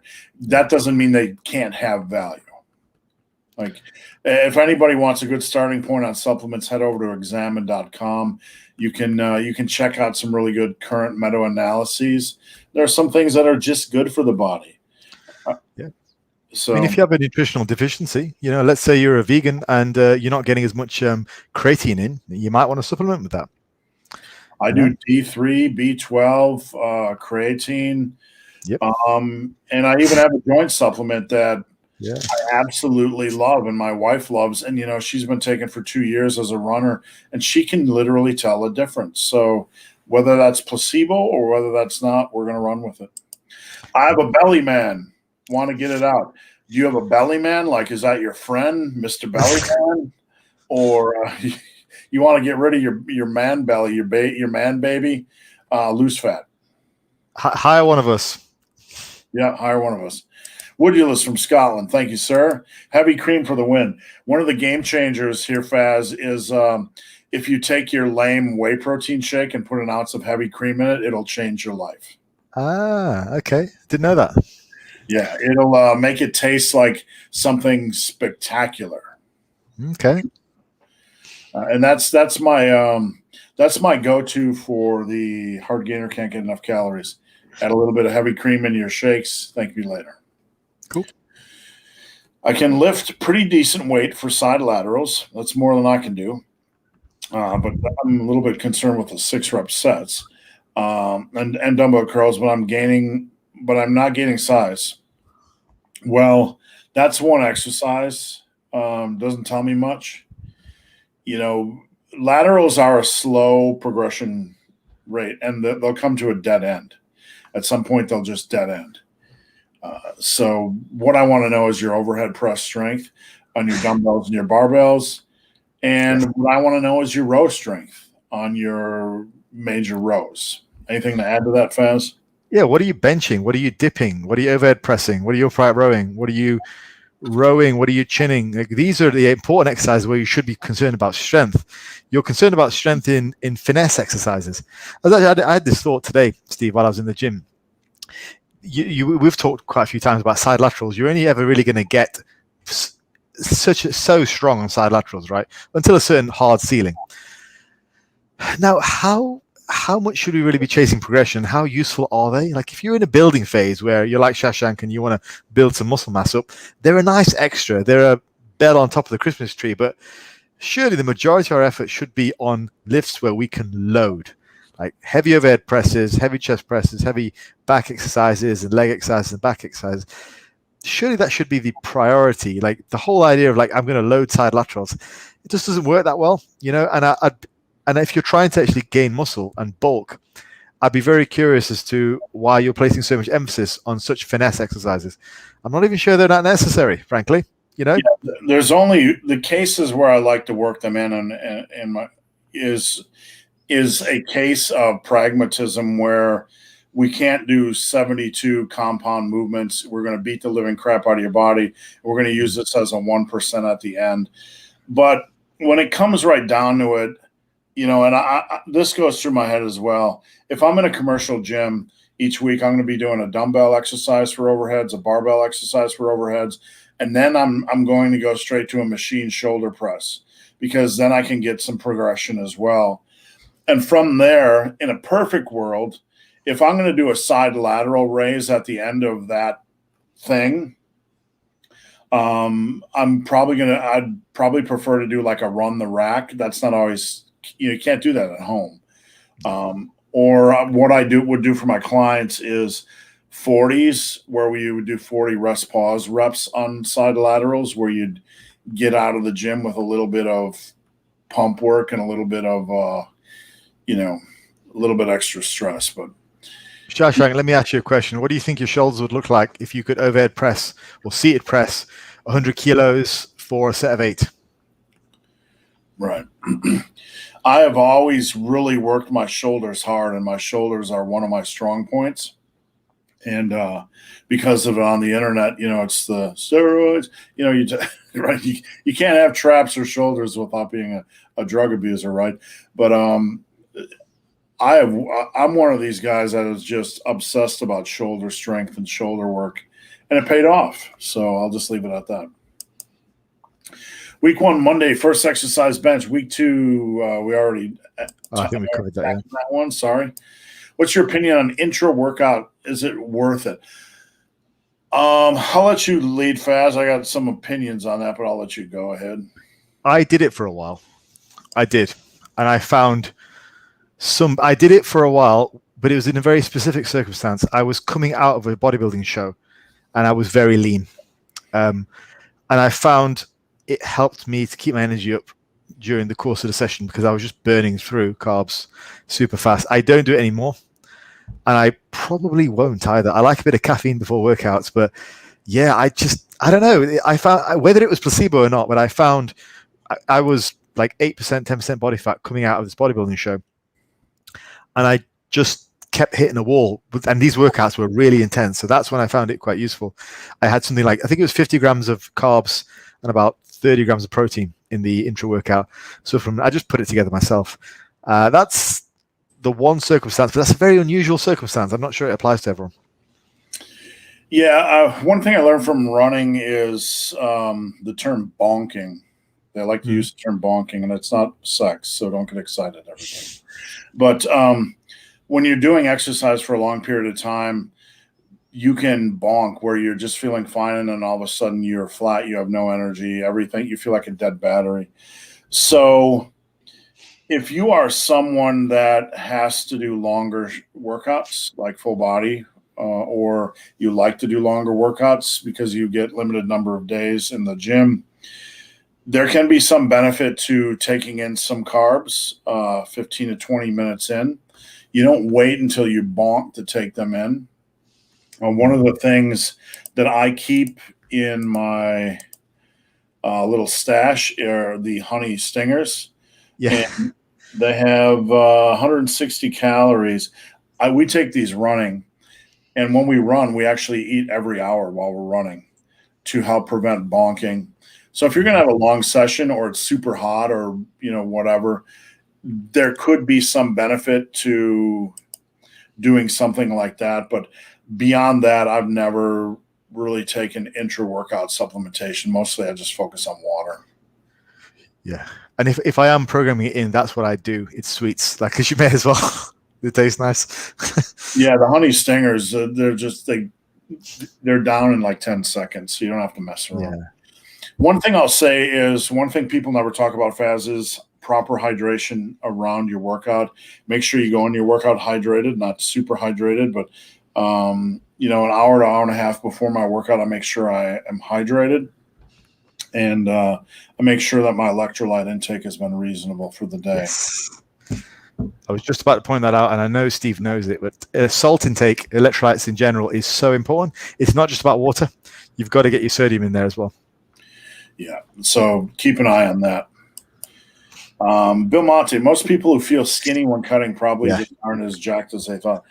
Yeah. The issue with cutting for skinny guys, even mostly when they're bulking, is that they always feel like they have a baby in their belly.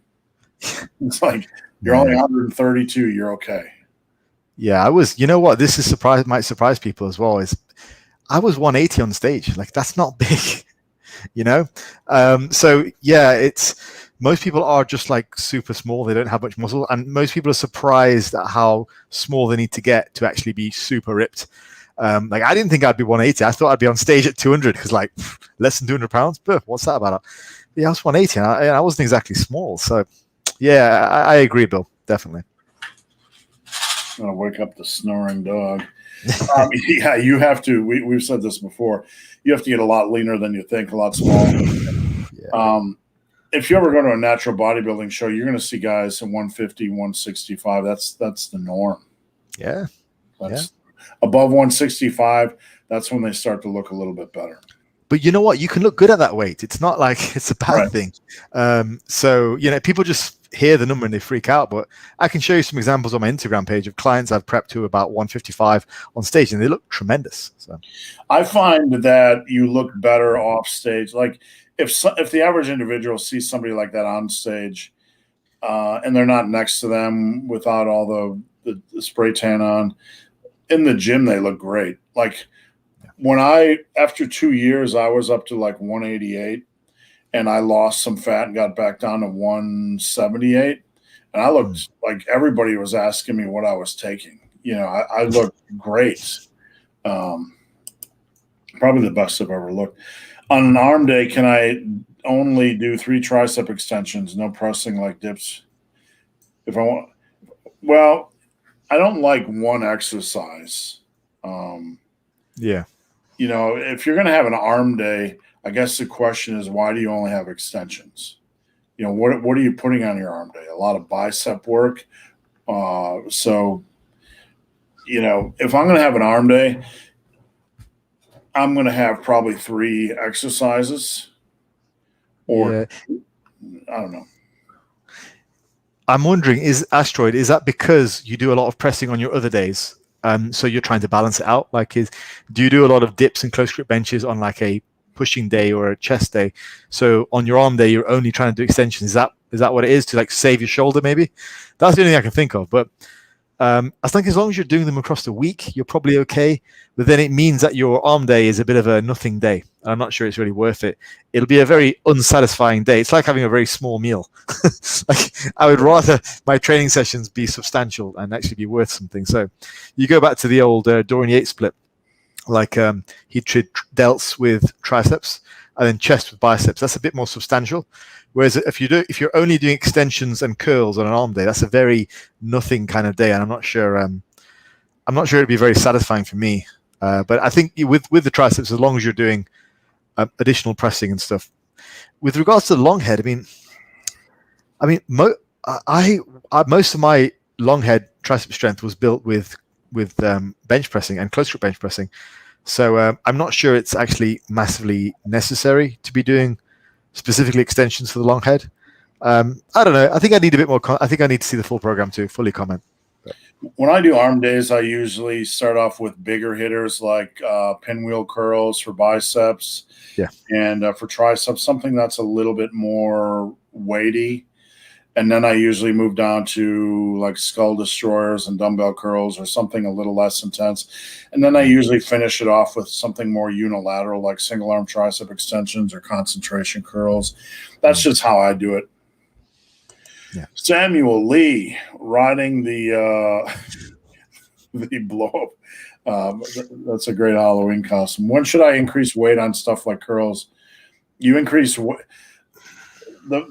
Samuel, I'm going to say this. The fact that you don't have a progression approach built into your workout tells me that you probably need to look at your workout in general. How many sets are you doing? Okay.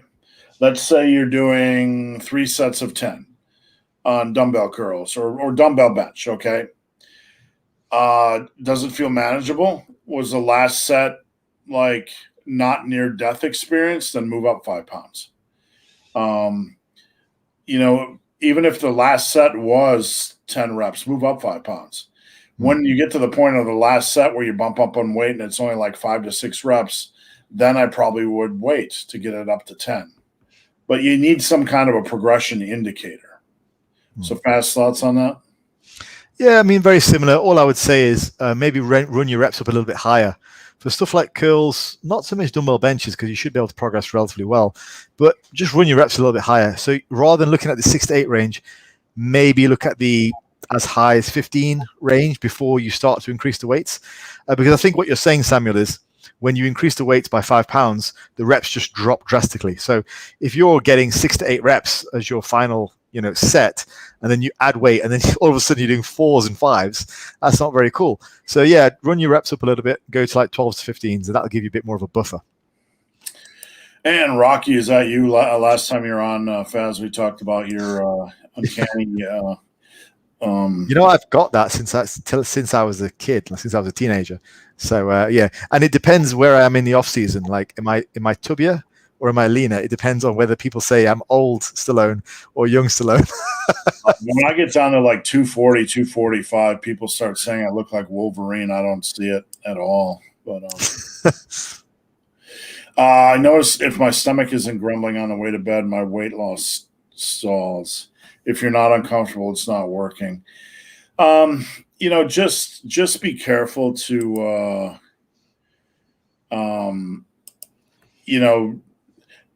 be careful. Some of this comes down to when are you eating.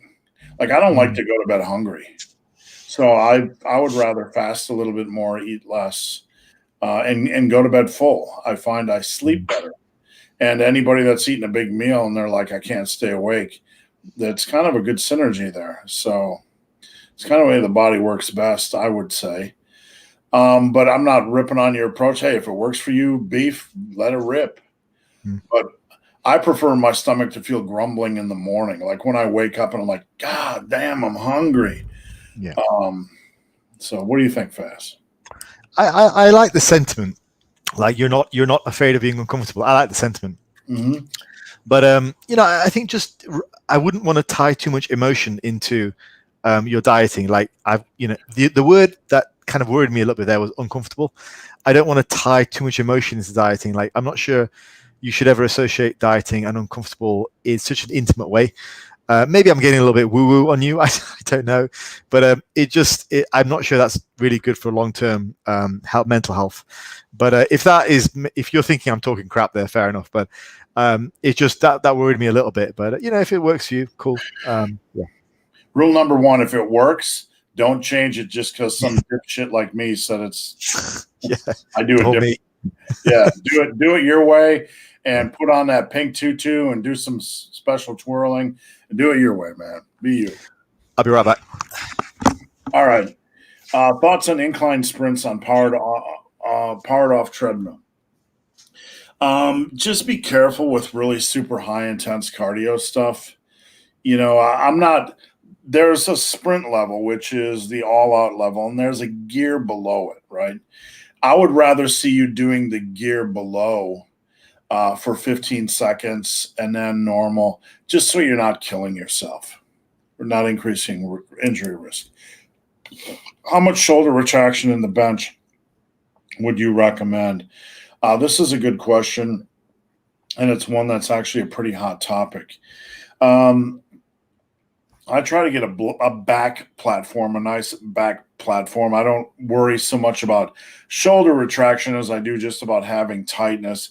And from there, I try to row the bar down to my chest. So there can be a little bit of, the sky is falling when it comes to the bench, that if you aren't super tight on every rep, the world's going to end.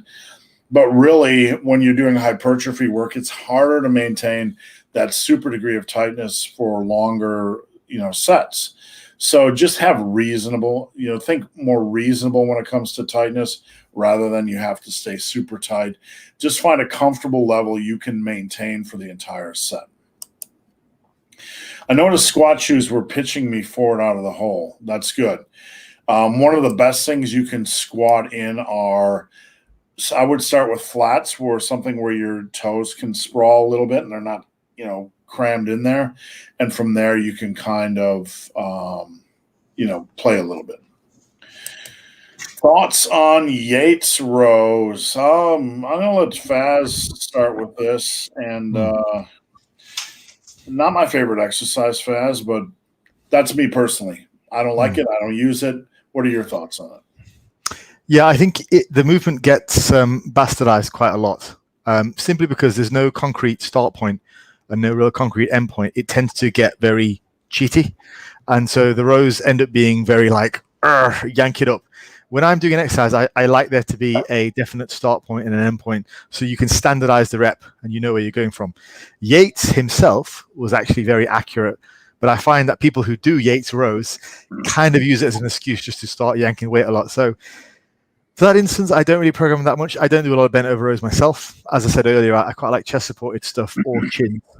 But so that's my thoughts. I think if you're going to do it, do them just like Yates did, as in very strict, and try not to swing around too much. Try and standardize your reps. I take a more broader approach when it comes to rows, and here's what I mean.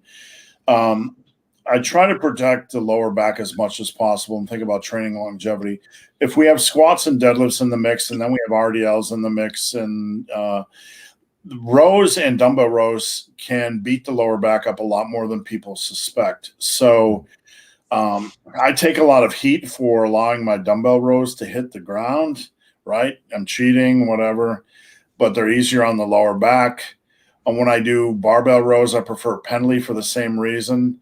That's just my philosophy. I'm trying to protect the lower back. Yates rows and heavy barbell rows, we tend to get more and more and more upright and more cheaty before we realize we're really out of control. So if I were to do Yates rows, Faz, I would do them more reppy volume, 5x8, you know. So I'm in that zone where I'm nice and controlled. I'm getting a good contraction. And then I'm going to add progression when it's safe and smart and wise, and not just to row 400 like Dorian. Yeah. So Faz, I'm going to use the old rest room, but you get this one by yourself. I'll be right back. Okay. So, hey, Robert, how's it going? I think we spoke on email recently. So, yeah, I would say actually you can, not only can you get great legs without using the traditional squat, but I'd say more than likely you can get better legs faster if you use the hack squat, pendulum, or belt squat. They are bodybuilding squats. They're much more focused on isolating the quads when you're doing the movement. So if you've got access to the hack squat, the pendulum squat, or the belt squats, you are golden. And if you can do those, I find that most people find it's quite difficult for most people to screw that up. Like if I see somebody repping out traditional squats, there's a high degree of variance on how well they're squatting. So they might be very backy, lower back might go into it, they might turn it into more of a good morning, which is not going to be great for quads. But if you're locked into a hack squat machine, unless you're just half repping it, there's very little that can go wrong. So same with the pendulum. The pendulum is beautiful, and same with the belt squat to a certain extent. The way that I see people mess up the belt squat is if they good morning it up. People actually do that. But the pendulum squat, it's really difficult to mess that up unless you're just not going low enough. So yeah, a really deeply performed heavy pendulum or a hack squat or belt squat is pretty much ideal. And I'd say, yeah, you'd probably even get a better legs faster by doing those rather than a traditional squat. Yeah, I like the pendulum squat. Unfortunately, not a lot of gyms actually have that set up. But if you do, if you can find one that does, it's great. Yeah. Daniel, had to stop at the motorway last week because an old person. Yeah, we've. This sounds funny, Faz, but my time in the industry with Muscle and Strength and Tiger Fitness, at least once every 2 years, we've had to call the fire in because there was some smell that no one could figure out what it was, and it always ended up being a shaker. People think I'm kidding, but we would have to evacuate the building over a shaker. And, you know, you'd have these gyms like Jay Cutler's coming in to do a training video or whatever, and you got 17 people lingering around with their shakers, and someone would always leave one somewhere in the corner or somewhere. Yeah. All right. Can you get big legs without squats? I think we kind of just addressed this, but absolutely. But always self-monitor. Do you not want – are you trying to get out of doing squats? You know, that mentality is something you want to make sure that you're monitoring yourself. You know, can I get across the country without a car? Yes. Is it fun to walk? Well, I guess it depends on if you have the funds and the wherewithal to do so. So have you dealt with hernia surgery? I have not. Nope. Nope. Never had hernia. Out of my realm. Favorite rear delt movement? I'm going to let you go first, Faz. So there's one that I like, which I really enjoy, and I can load it heavy because that's what you're after, right? You want something which is going to target the rear delts, but you can actually load heavy. So I'm not a fan of cable face pulls because you end up just not being able to load them after a while because your body's pitched forwards. So the one that I like is dumbbell rear laterals on a face down on an incline bench. So I'm actually lying my body down, and then I do laterals, rear laterals, whatever you want to call them. And I'll do them at roughly a 45-degree angle. So not out there, because I find that's kind of like more upper back, weirdly enough. I kind of have more like this. And I find that is just pure rear delt for me. And with dumbbells, I can go super heavy. And I can even force out a couple of more reps by swinging the dumbbell a little bit. So it's just a perfect movement. So yeah, I go for dumbbell rear laterals with my body flat, braced against an incline bench. For me, that's the perfect movement because the rear delts fell first and I can load it heavy. Perfect. So one thing I want to lead with before I talk about this is when we're doing a lateral raise or we're doing a rear lateral raise or a side lateral raise, you want to focus on moving that elbow back, not necessarily the weight. You want to have that elbow movement as part of the movement. That'll help with leverage, and that'll help reduce slightly the stress on your shoulders. Back in the day, Faz, I saw an exercise by an old school bodybuilder that was similar to this. But he was swinging That's what I do. Yeah. He was swinging it back. Okay. So there's two kind of variations here. You Is have that Paul Carter? Yeah, it's Paul. Can't you tell the glute workouts? so weird. It's the glutes in the baseball cap. I could tell. But that is so weird. That's pretty much exactly what I do. Yeah. But there's different. I saw the old schooler do it with palms towards the body, where it was, where he was basically doing that for 100 and then doing some of these. So this was the heavier version. And then his regular exercise was like a finisher where the weight or the palms were more towards your body, and he was doing a lighter weight for like 50s or 100s. So what is he doing there? Is he doing the palms facing the ceiling? Is that right? That I don't do. I don't do that. No, I do palms neutral. I don't really pay much attention to my palms. I just pay attention to my delts. Yeah, I'm sure Paul Carter has a reason he does them that way. Okay, interesting though. I tend to go a little heavier. They're slower. I've never tried them that way, so just similar though. Similar. So no Flex Wheeler. I don't know. Flex is one of those guys, like, you feel pressure, but I've never been excited about his body. You know, I mean, not in that way, but you know what I'm saying. Kevin, check out the Grand Prix from '94 when it was. I think it's '94 when it was Yates, Coleman, and Sean Ray, and look at the direct comparisons. You're blown away by Yates. You're not blown away by Wheeler. Yates makes them look like children. Flex is great, but next to Dorian, and you got to bear in mind, dude, I'm British, so there's gonna be a bias there probably. And he just adds your trip. With your experience, do you still focus in weight rep every week to week? Do you still focus? I know what you're saying. You progression? No. I mean, I'm at a point where when I was training for strength, progression came in a different way. You know, it was a very elaborate structure and setup, and over 3 to 4 to 5 to 6 months, you hope to add 5 pounds to your bench.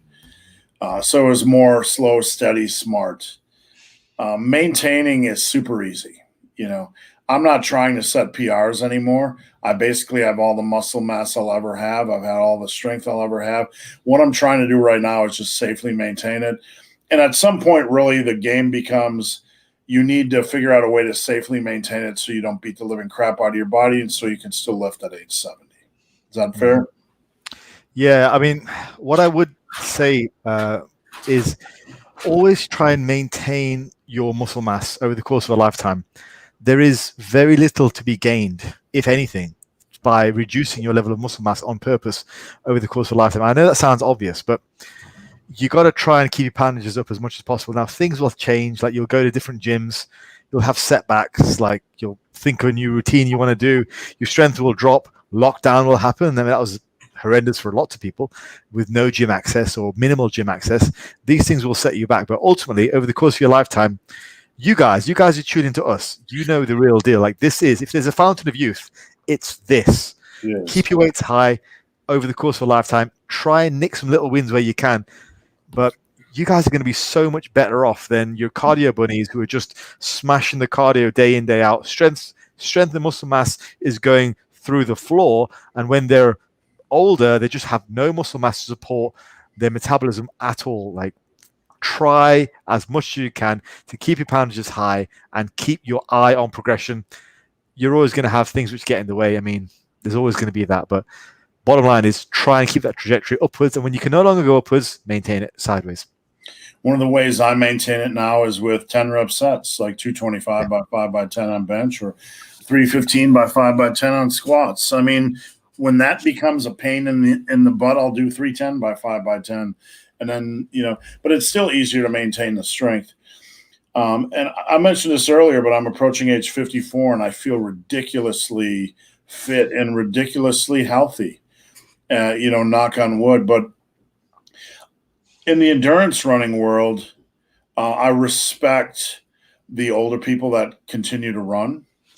Generally, the older you get, the better you get at it, because you're able to handle the pain and whatnot and go for a long period of time. You have that mental fortitude. But the older endurance runners, they look like shit. I mean, they're weak and frail, and they weigh a sopping 142 with a belly, and I don't want to look like that. I don't want to be frail.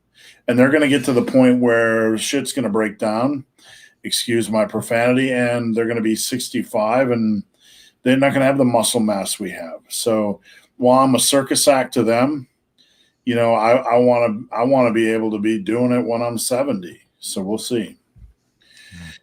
How do you balance running and strength training? It's easy for me because I had 32 years of strength training before running. Maintaining super easy. I can't grow or get stronger ever since I started running. I'm not buying that, JSP. I'm not. Something's broken. I played when I lifted Faz the first 2 years, I would go, no one had any rules for me. I would go play basketball for 2 hours when I was done or go run. And I gained like a freak because number one, I was attacking overload, and number two, I was attacking food.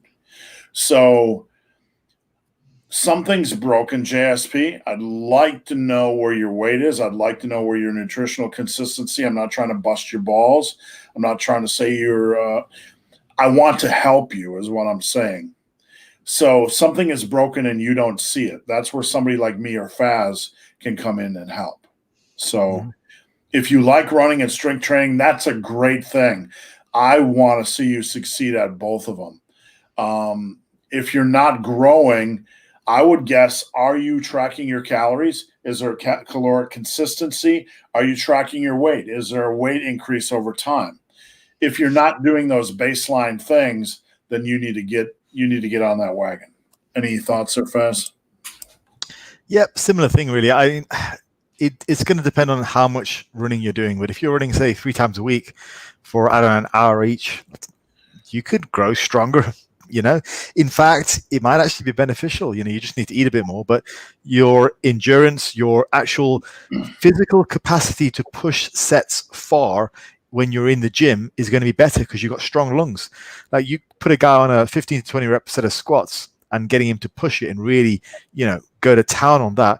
With a poor engine, he's not going to do very well, but with a good engine, he's going to do better. So in some ways it can be beneficial, but you've got to out eat the calories you're expending when you're running.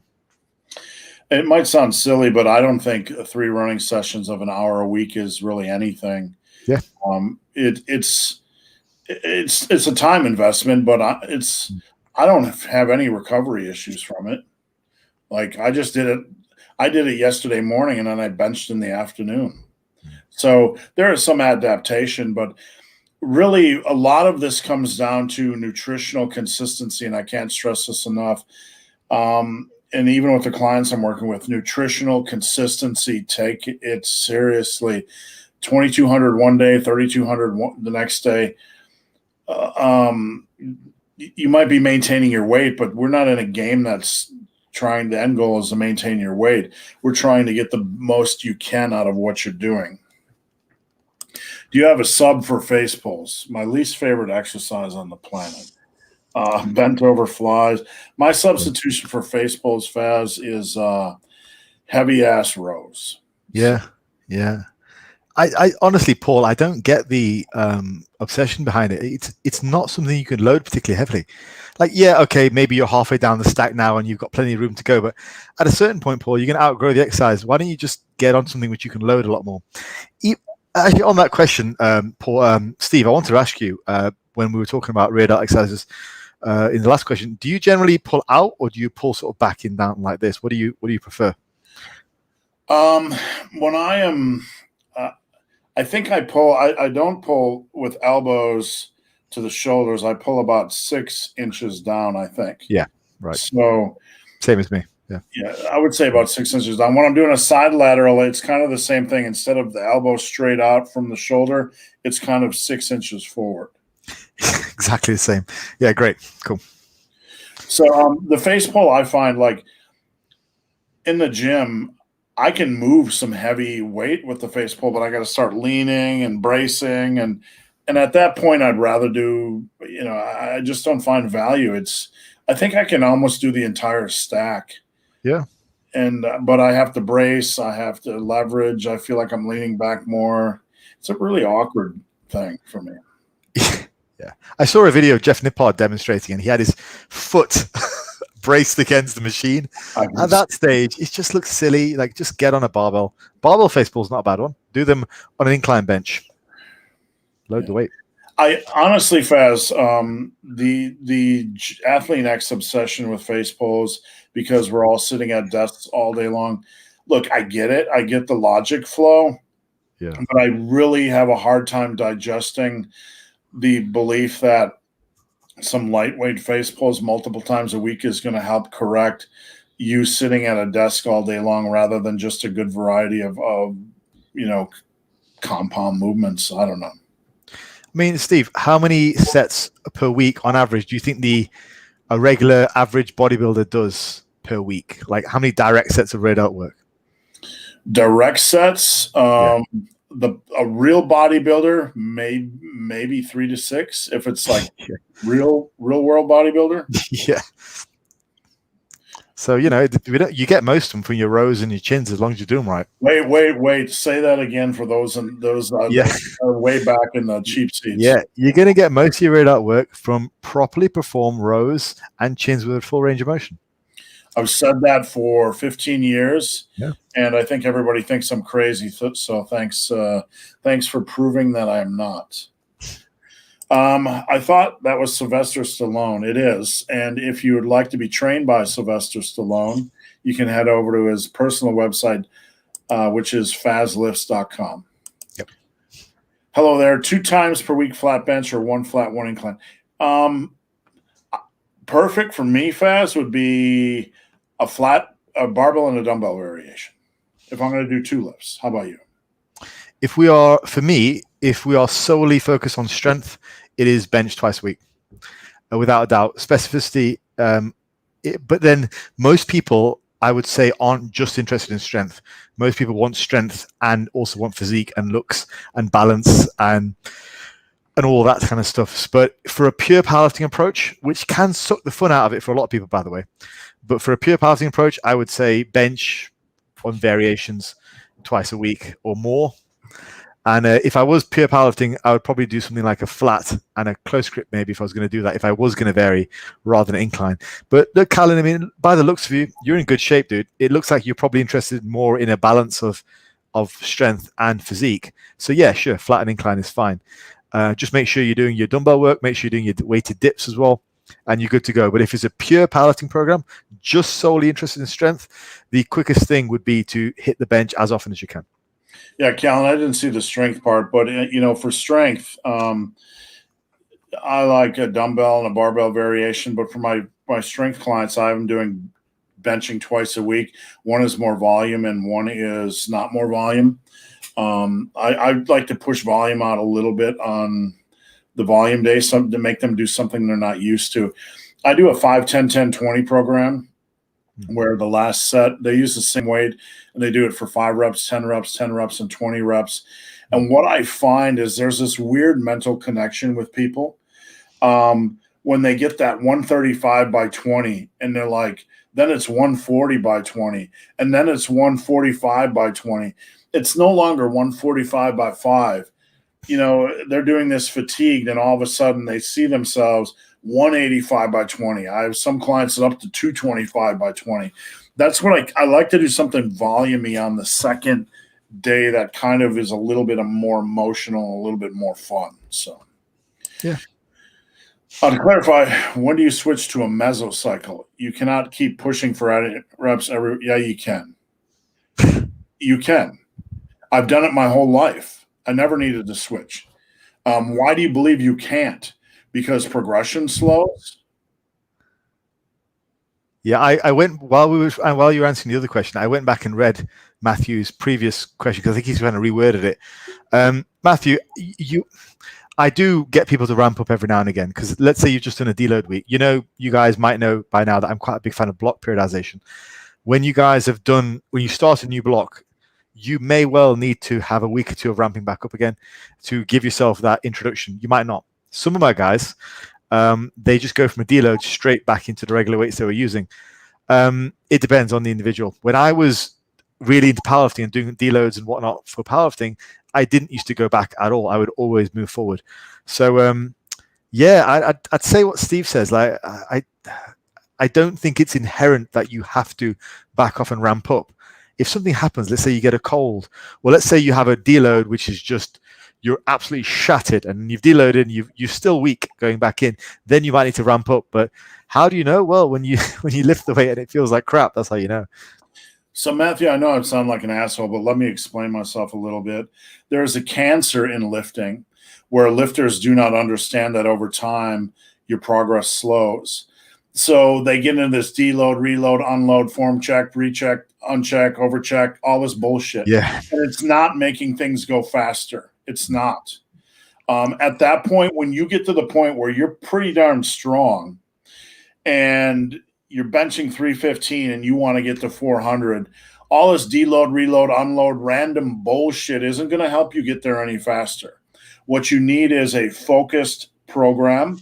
There's nothing wrong with cycling or having periods where you desensitize yourself or go lower for a couple weeks, but you can absolutely keep pushing.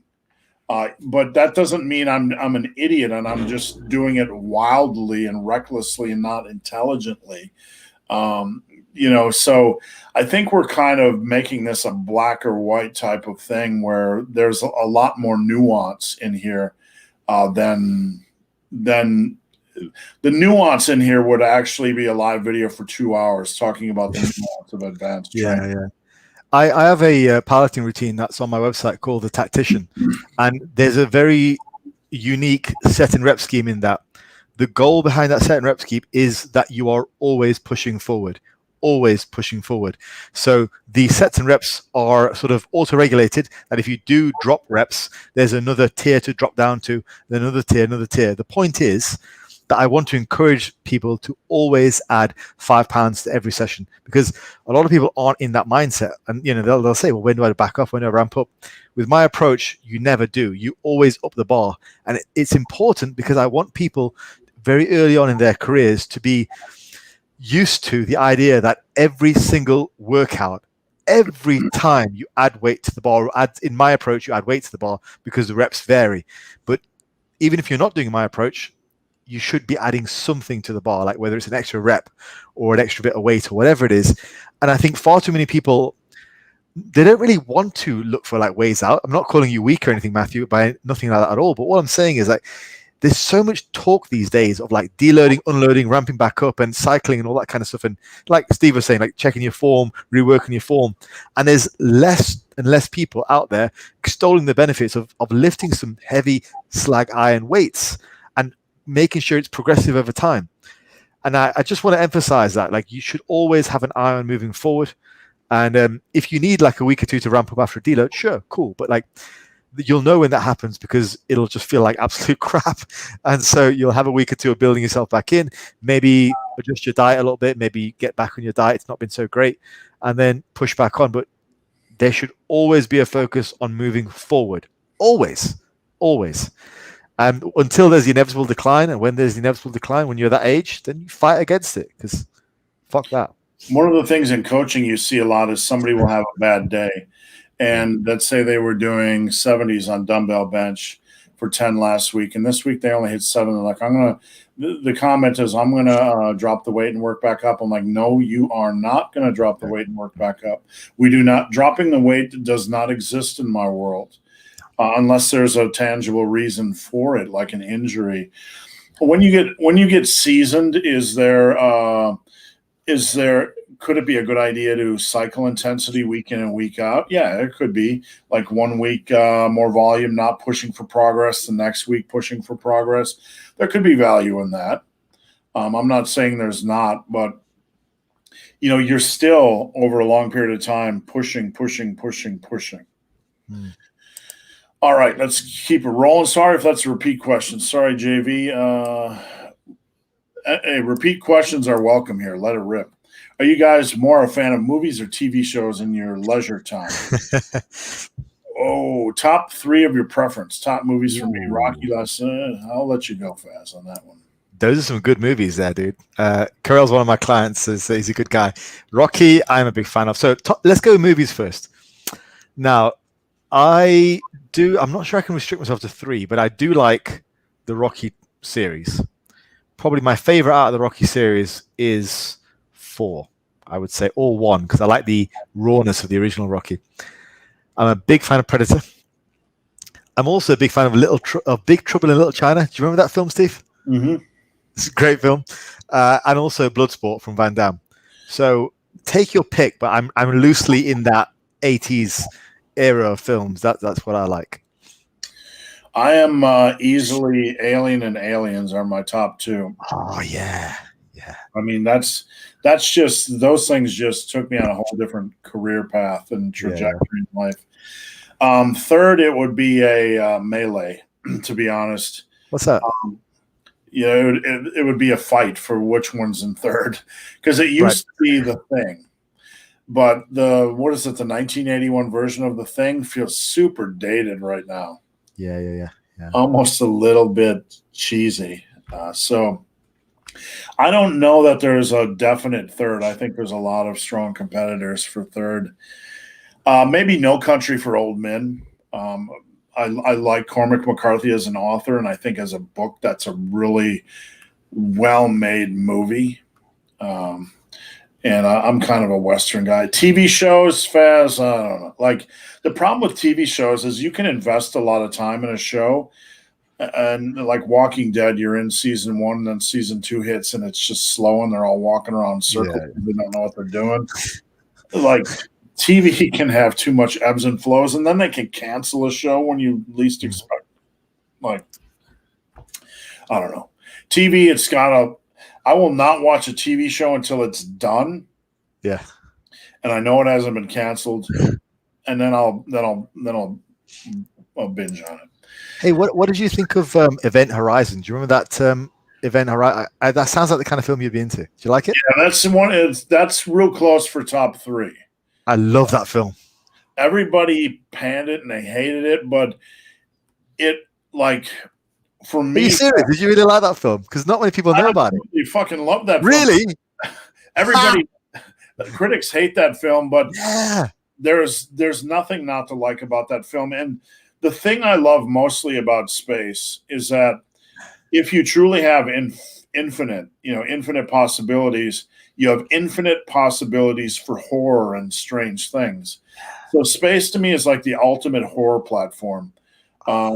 There can be an infinite number of things out there we don't understand, which can just tear us apart and rip us apart. So, dude, I love that film. I can't believe you liked it. I can't even remember it. Like, no one even remembers what that film was, but that was a great film. When you mentioned it, I actually thought like you remembered that I liked it from back in the day. No, it was so scary. I love that film. Yeah, I find no fault in that film at all. That's brilliant. I love it. If you like that, you would like Pandorum, because Pandorum has an ending that you will not expect. It's not. Oh, right, yeah. It feels like a zombie movie. I'm going to give a spoiler, Faz. Okay, so you can watch it, but I'm going to give you the spoiler. These people wake up on a ship. They've been traveling to seed a new planet that's Earth-like. And they wake up on a ship and all hell's breaking loose, right? No one's there. Nothing's functioning. There's limited crew. And there's these zombie-like creatures running around on the ship, killing everybody and eating everybody. So you're thinking the crew turned into zombies somehow in the travel across space-time. When reality at the end, you find out they actually landed on the planet. They're in the water. Right. And these are the creatures from the planet that entered the ship and are just killing the crew. Nice. You don't see it coming, but I just spoiled it for everybody. That sounds good. All right. Thanks for joining us, Bryson. And Neo, one of my clients. Thanks for joining us, Neo. I did a lot of pressing on my chest back days. All right, we're going to try to get through this so fast can have a Friday night. Thanks for answering my questions. You bet. My numbers, shoulder dumbbell overhead, good. You can get a little bit more out of it, 80s, 85s. Dumbbell rows. Dumbbell rows are weak. You need to strap up and get your game up. You can do 150s by 10s. You have that potential because you have already a good strength base. Your rows are lacking compared to your overhead presses. Incline dumbbell, that looks good. And everything looks good. I think your rows are a little bit on the low side. I'd wear straps or VersaGrips. A little bit of improvement for your pressing, but not much. Any thoughts, Faz? Shashank, I would say you've got to get a lot stronger, dude. At 200 pounds with those numbers, you're not going to get much shoulder or chest. Not being mean at all. Like this is just facts. Like you're gonna have to get a lot stronger. And I would also maybe just a feeling that your dumbbell overhead press is maybe like a partial press, because that is very, very close to what you're doing for the incline dumbbell chest. And typically people can't use as much on the overhead unless they're doing just like a partial range of motion. So I'm not sure you're actually like that in English terms. That's like 35 kilos for or less for, not being mean, dude, but I think you've got to you can't expect to have better shoulders and chest or whatever at those strength levels with that weight and that body fat levels. Like next 5 years, eyes on the prize. Let's build some muscle and get jacked, Shashank. That is your key. You've established the ability to get past the point where most people quit. So that tells me you have the mental fortitude to do what it takes. So you just need to be smart, be safe, and keep pushing. Is it okay to fall into your calorie goal for a cut? Yeah. When I give somebody a calorie target, Faz, I give them a ceiling. Like your ceiling is 2,100 calories. If you go over it by 2,101, we're okay. You go over by 73, we're going to have a talk. But going under it, if you have it, what I tell folks is if you have a strong day, go under. So how do you handle things, Faz? Yeah, I think so. I generally don't work with calories and macros very much anymore. But in terms of if we just drop that into hunger, like if you're not hungry on a given day, then fine. You don't have to force yourself to eat up just because it's on the menu. And conversely, if you're a little bit more hungry on certain days, you can balance it out. And I tend to find when I used to work with macros and calories more often with more people, I would sort of use a weekly average, so rather than a daily thing. So that might be appropriate for you. All right. I wanted to ask if it's recommended to train in higher rep ranges for isolations.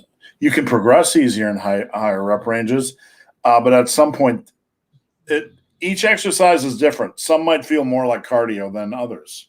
You might be limited from a cardiovascular standpoint or a pain standpoint rather than muscular fatigue, muscular failure. So I don't know. I don't know. 20 reps is pushing it for me, Faz. How about you? Yeah, it's a little bit too much. But I think this also just backs up the point that I made earlier to Shashank, was just we've got to get a lot stronger, dude. Like we're not going to see a great deal of. I don't think it's the rep range that's the problem.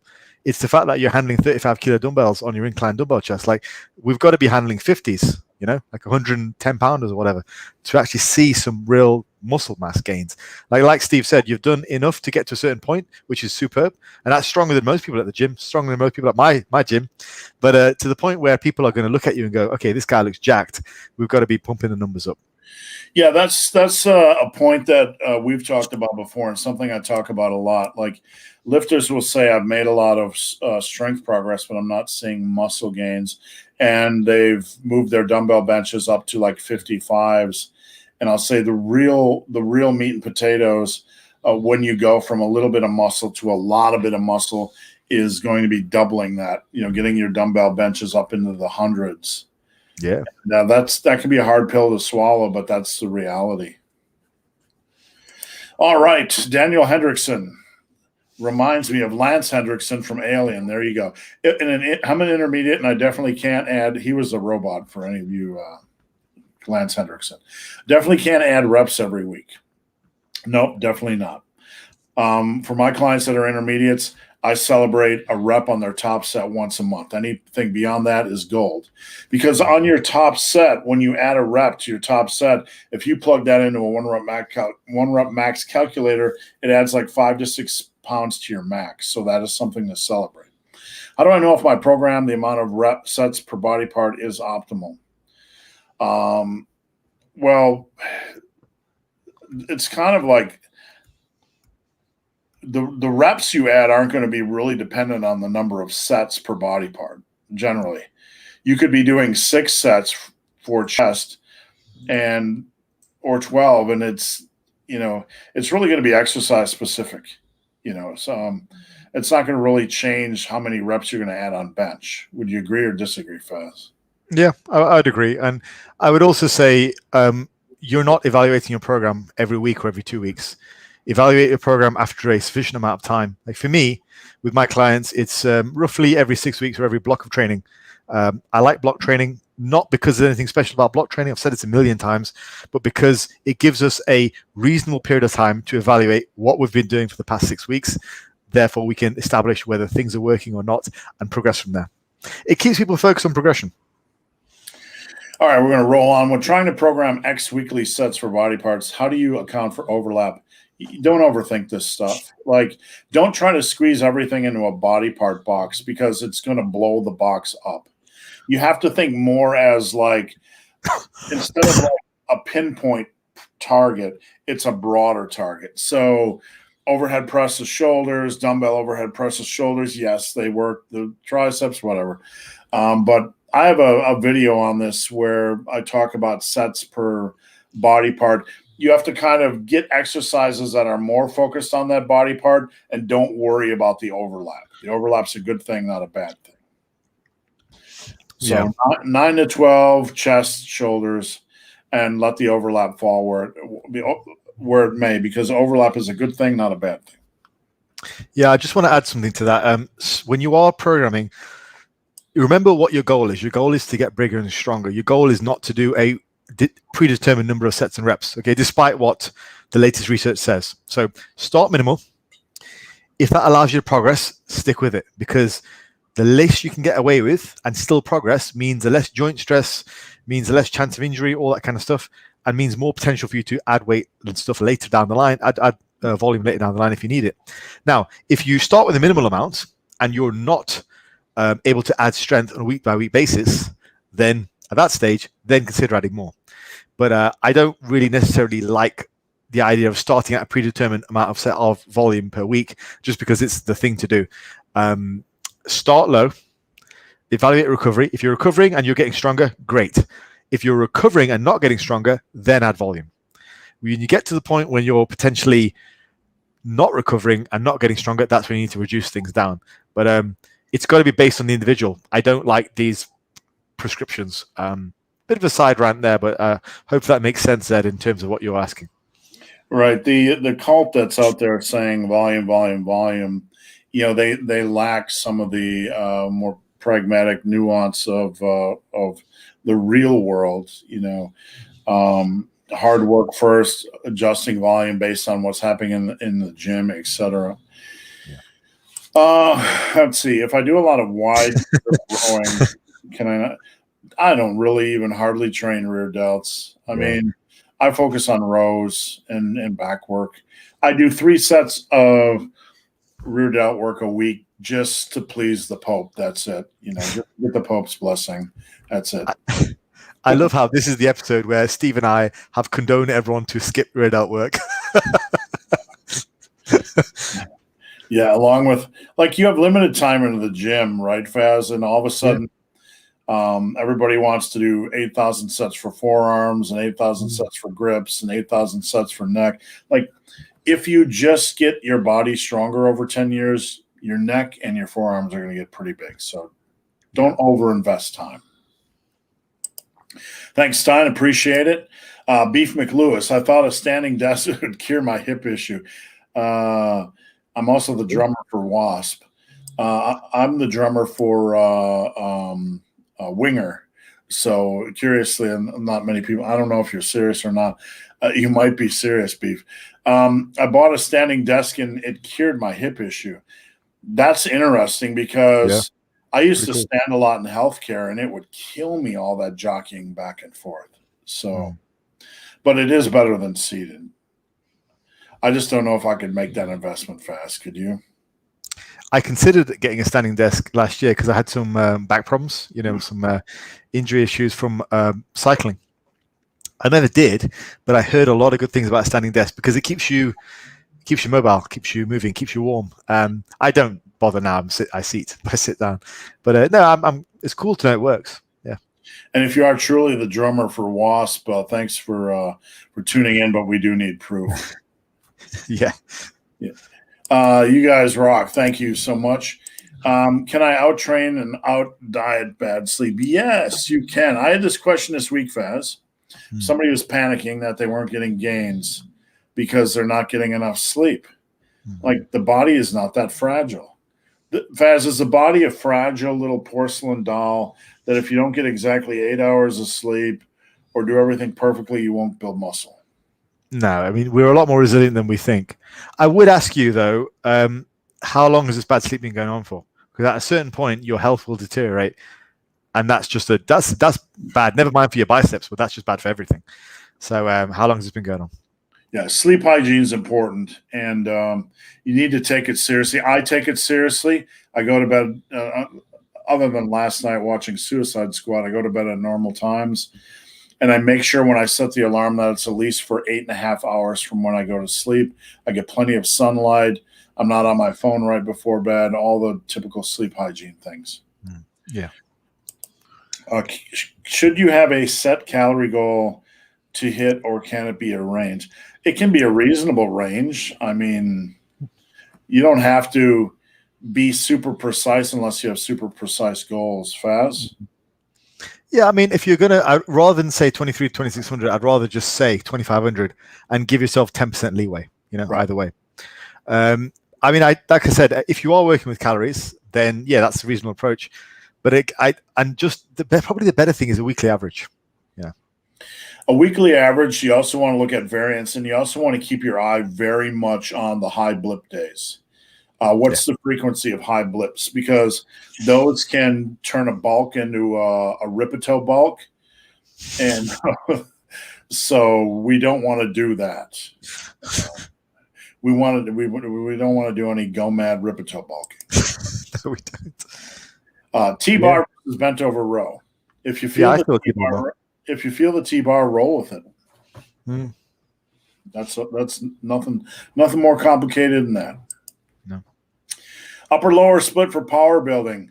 Head over to my website, superlivingtoday.com. I have an upper lower split skeleton that I'm currently using, and my book Massive Iron's got tons of ideas. Faz, do you have any upper lowers on your site? Yeah, so my berserker routine, which is a hypertrophy routine, is an upper lower. I think is one of the best approaches for very quick muscle gain. It's quite a stressful approach, but as long as you manage volume and all that kind of stuff, then it's a really good approach. I mean, plenty of approaches like that over the years have worked really well. So Steve and I have used upper lowers plenty over the years. Yeah, great work. Works great. Thanks. No more face pulls for me. If we can save anybody from the face pull, every time we do so, a bell rings in heaven.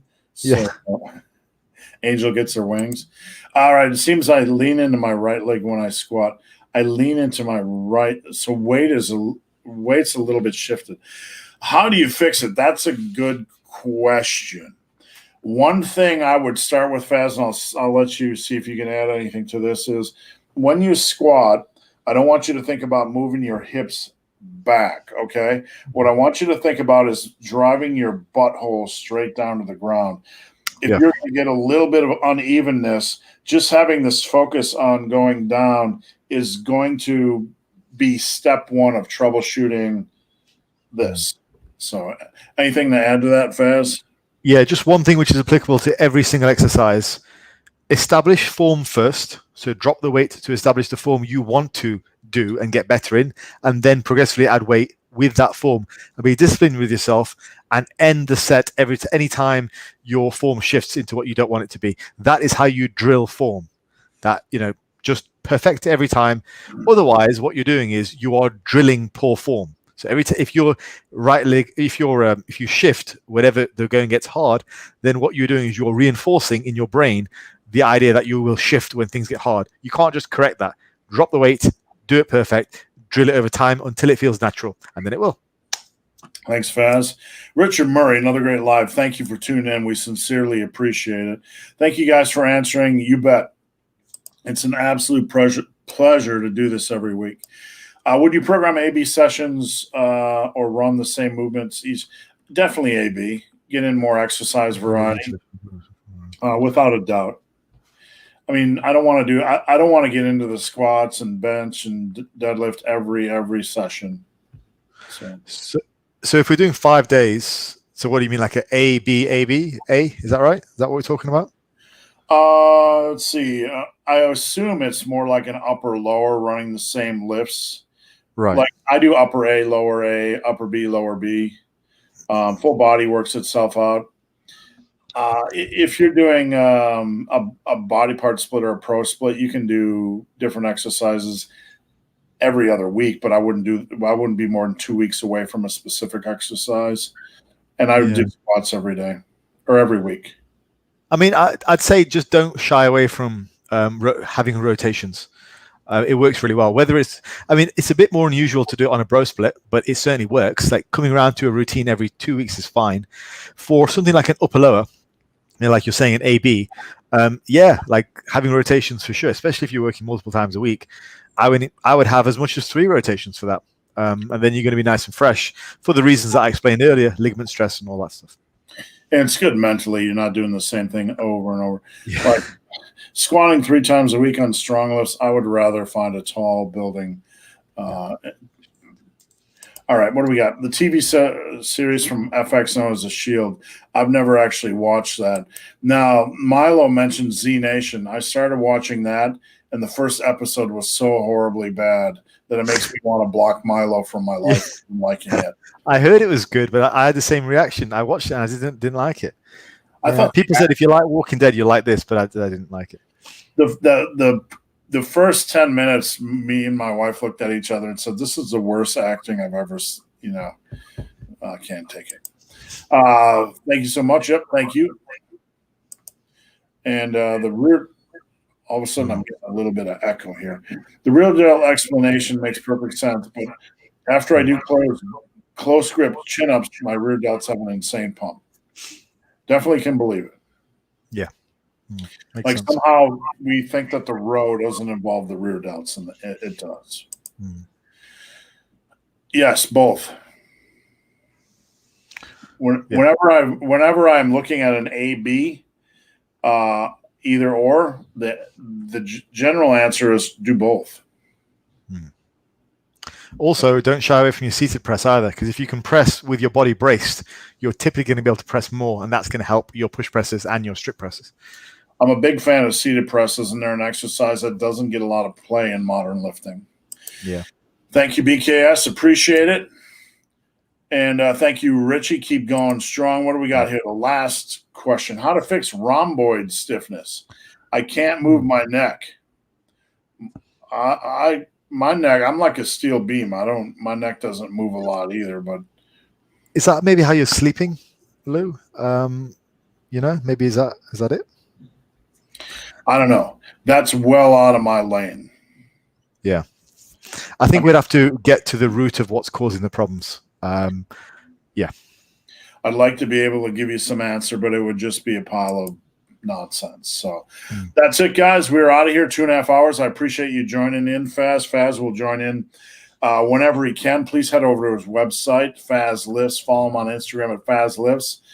And if we missed your questions, you can head over to Instagram and slide into our DMs and send us the questions. We appreciate your guys' support. It's an industry packed with a lot of people, and to give your time to us is a gift, and we sincerely appreciate it. Meat and potatoes of what we do is coaching, And if you would like coaching, you can head over to my website, superlivingtoday.com. There's a coaching tab, or you can head over to FAZLIFTS.com and get coaching from Faz. Either way, choose us or don't choose anyone, because nobody else is worth it. That's what my mom says. All right, Faz, have a great weekend, and I appreciate it, and we'll talk to you next time. See you guys. See you later.